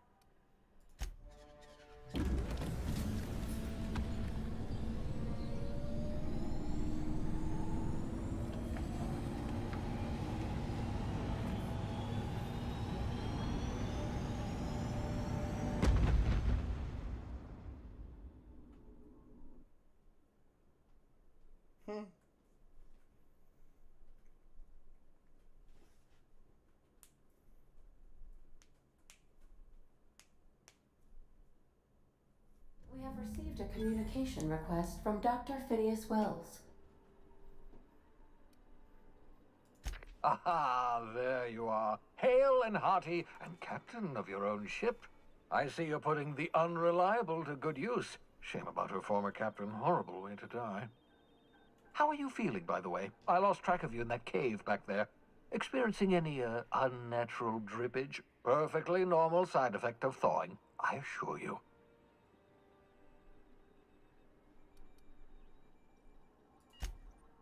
Oh, that, yes, that's probably permanent. I wouldn't worry about it, though. I'm sure you're fine. What you saw in Emerald Vale is happening all across the colony. Food shortages, lack of supplies, and basic necessities. We're dying. The chairman, the minister, and all their lackeys on the board are to blame. The Hope has some of the brightest minds Earth ever sent us. If we can revive the Hope's colonists, they can help us undo the board's mistakes. They can help us set things right. You need to get to Stellar Bay on Monarch. I have contacts there. They'll help me, help us, find the chemicals to revive your fellow colonists. Gladys Kelly, lovely woman, runs a cozy little black marketing outfit on the Groundbreaker. She can get you a nav key to land on Stellar Bay.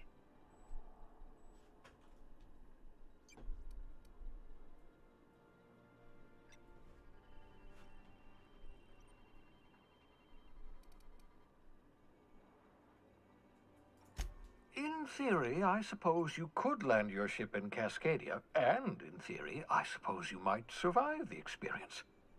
Cascadia is utterly seething with dangerous, highly aggressive creatures, more than capable of tearing you limb from limb.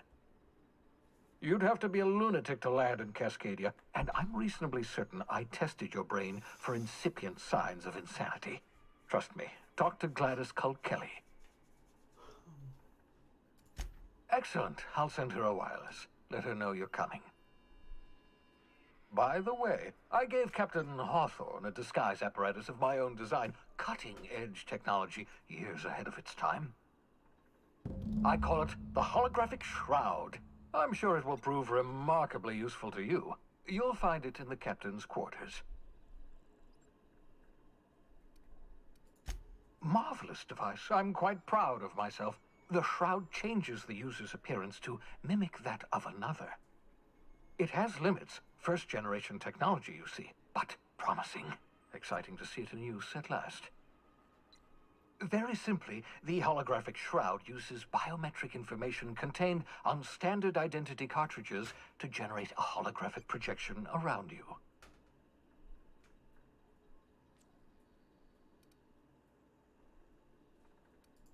Ha ha ha ha! The beauty is they don't expect it. The shroud is the only one of its kind. We humans have a tendency to overlook the unexpected.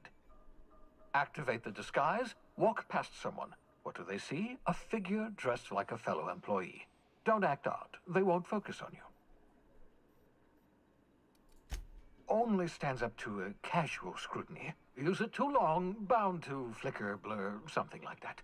Movement makes it more likely. Best used in moderation. When you see guards in your path you can't sneak past, for example. Maintain your distance. Act normal. No running, no jumping. Don't draw their attention. If they pay attention, they're more likely to notice flaws in the hologram.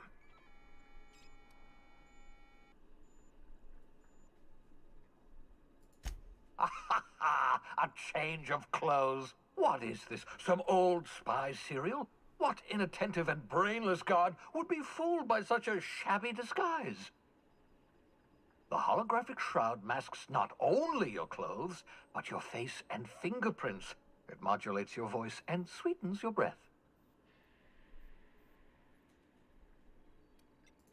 Science, that's how.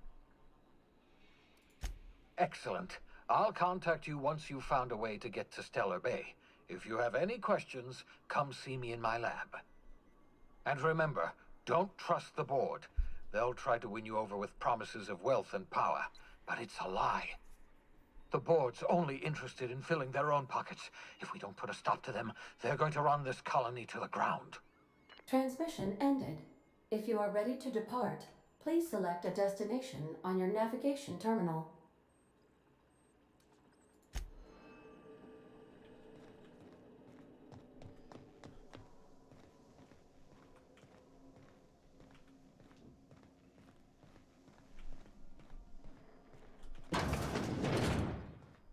Captain Hawthorne used to be more dashing.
Want to be a brand new you? Try out our respecification machine. Alex installed it himself, right before he died.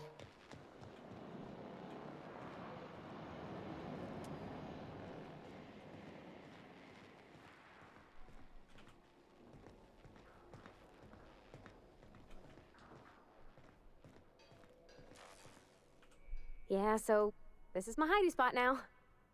I was looking for a place that was quiet. I figured the kitchen would be louder than the hold, so here I am. Cozy like, ain't it?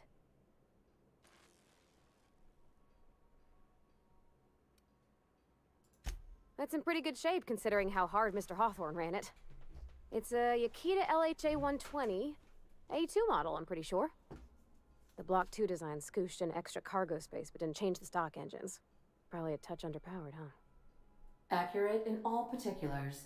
I conclude you are Edgewater's board-certified mechanic.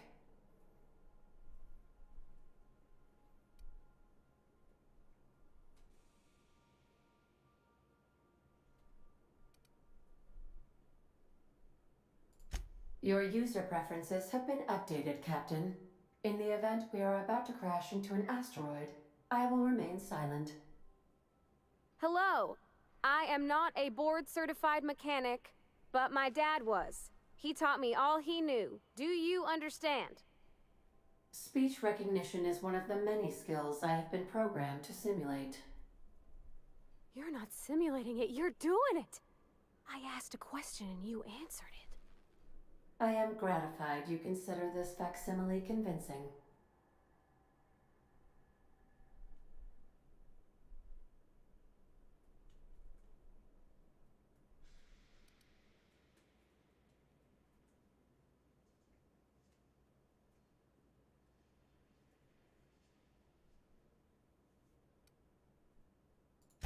I don't see any holes in the hull.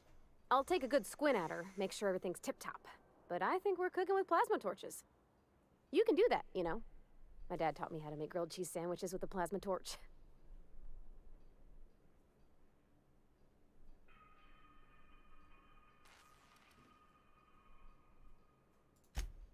Mostly, yeah. I lived in the maintenance office near all my life. Mr. Thompson never let me forget how funny that was.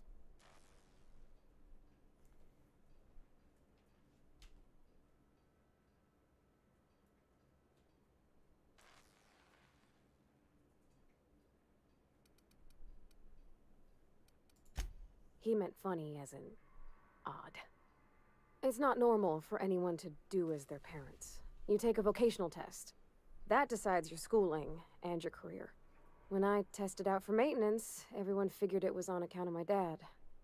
They were real unhappy with us.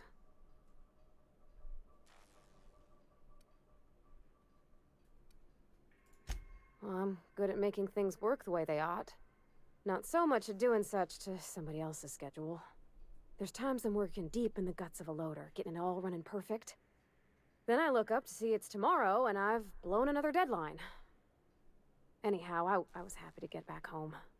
I didn't care much for schooling.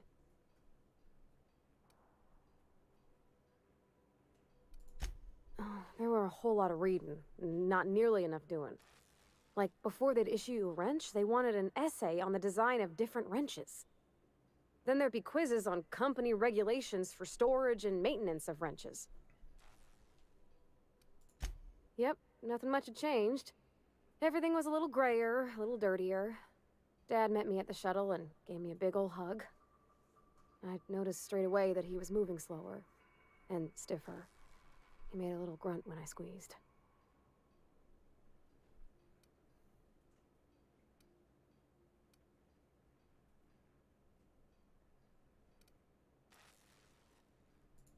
No, but a whole life taking care of Edgewater by his lonesome, working with all kinds of chemicals, it wears on a body. When I left for school, everything got harder for him. I used to help him lift the heavy things, and my hands didn't shake for the fine detail work. About a year. I tried to do more of the work, so he could rest. His heart gave him pains. Dad never said that he loved me, you know? I knew on account of him showing it. How he'd stay up late to help with my projects or listen to my fretting. Oh gosh. Look at the time. Sorry to bend your ear so long.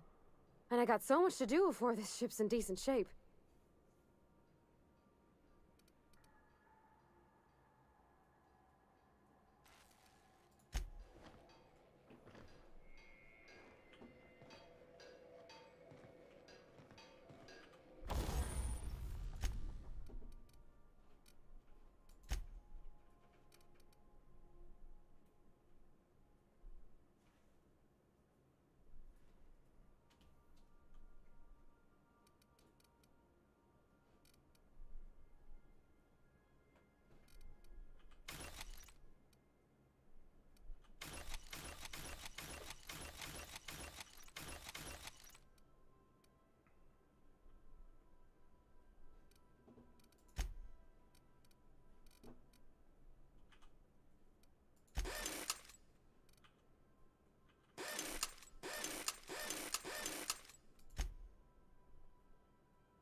Now arriving at Phineas's top secret orbital lab.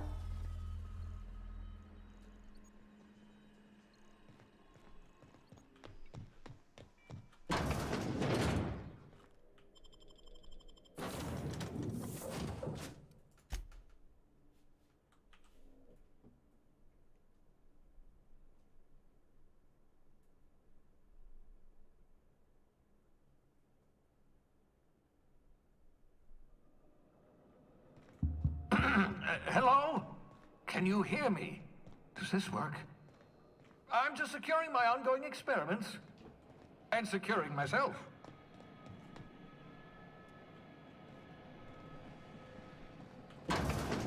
Mind the mess.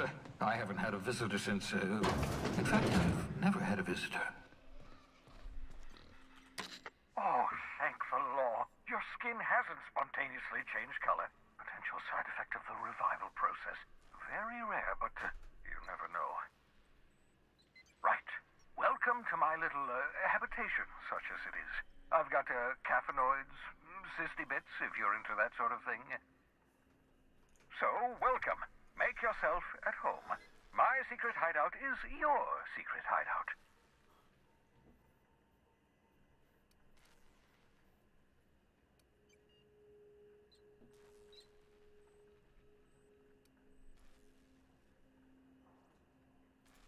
The one I gave you before your pod landed?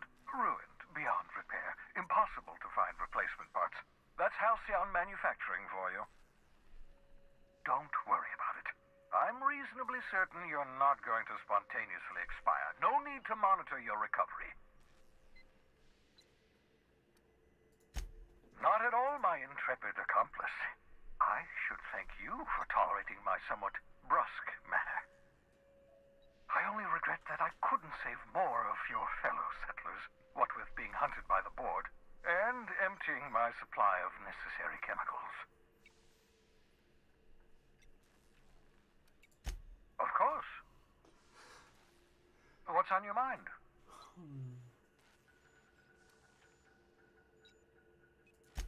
Oh, it's not you.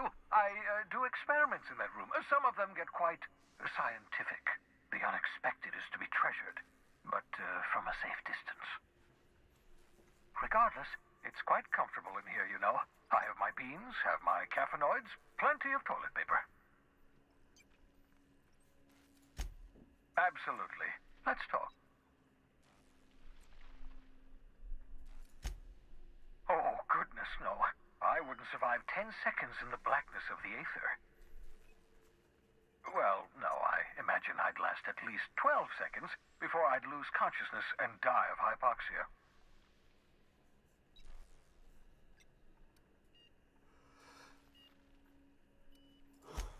I enjoyed the occasional aether wave drama in my youth. Not anymore.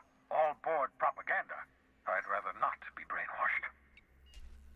To answer your question, I'd rather stay right here in my lab. There's too much work to be done. The Hope's colonists won't revive themselves, you know. Because we've lost our way, the board has a stranglehold over this colony, and we've all been conditioned into total obedience. The Hope is full of specialists, scientists, engineers, talented individuals like you. People who haven't been corrupted by the board. Unfortunately, the Hope's colonists have been frozen for decades, well past your shelf life, so to speak. No offense.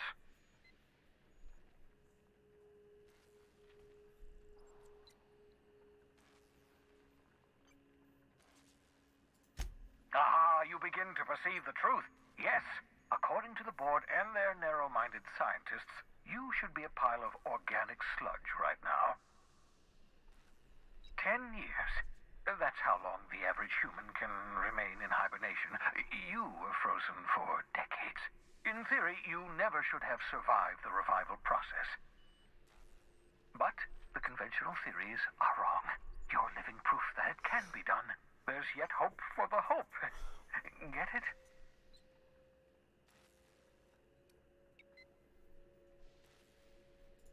We'll do our very best to save them all. I'd best get back to work. I can feel my last dose of caffeinoid fading.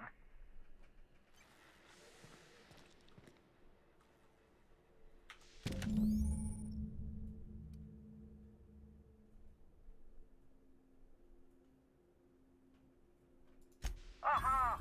I see you found my portable molecular compression device, better known as a shrink ray. Find a target, point, shoot. Your target will shrink down into a manageable size, whereupon you may commence beating them to a pulp. Feel free to try it on a marauder sometime.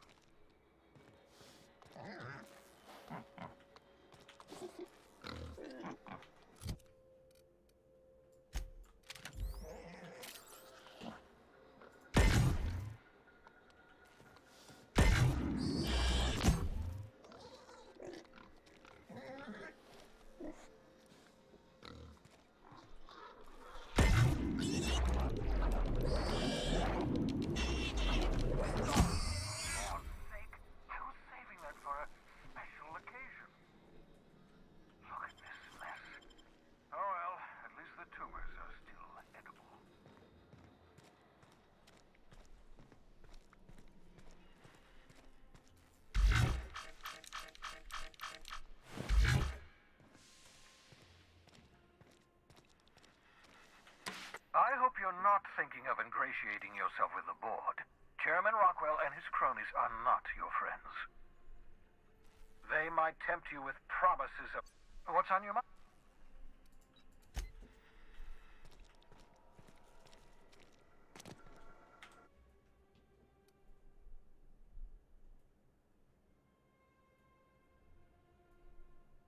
Reviving you from hibernation was my greatest accomplishment.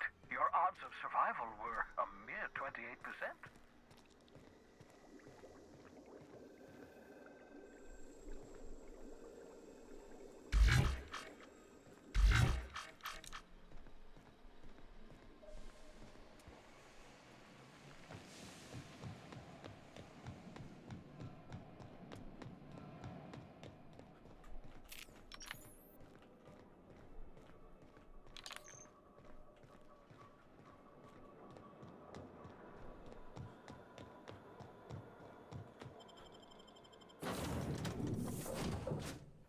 And that is me, guys. I'm going to bed. It's late and I am tired. Took forever, but I am finally ready. Sometimes I wonder about Mr. Hawthorne.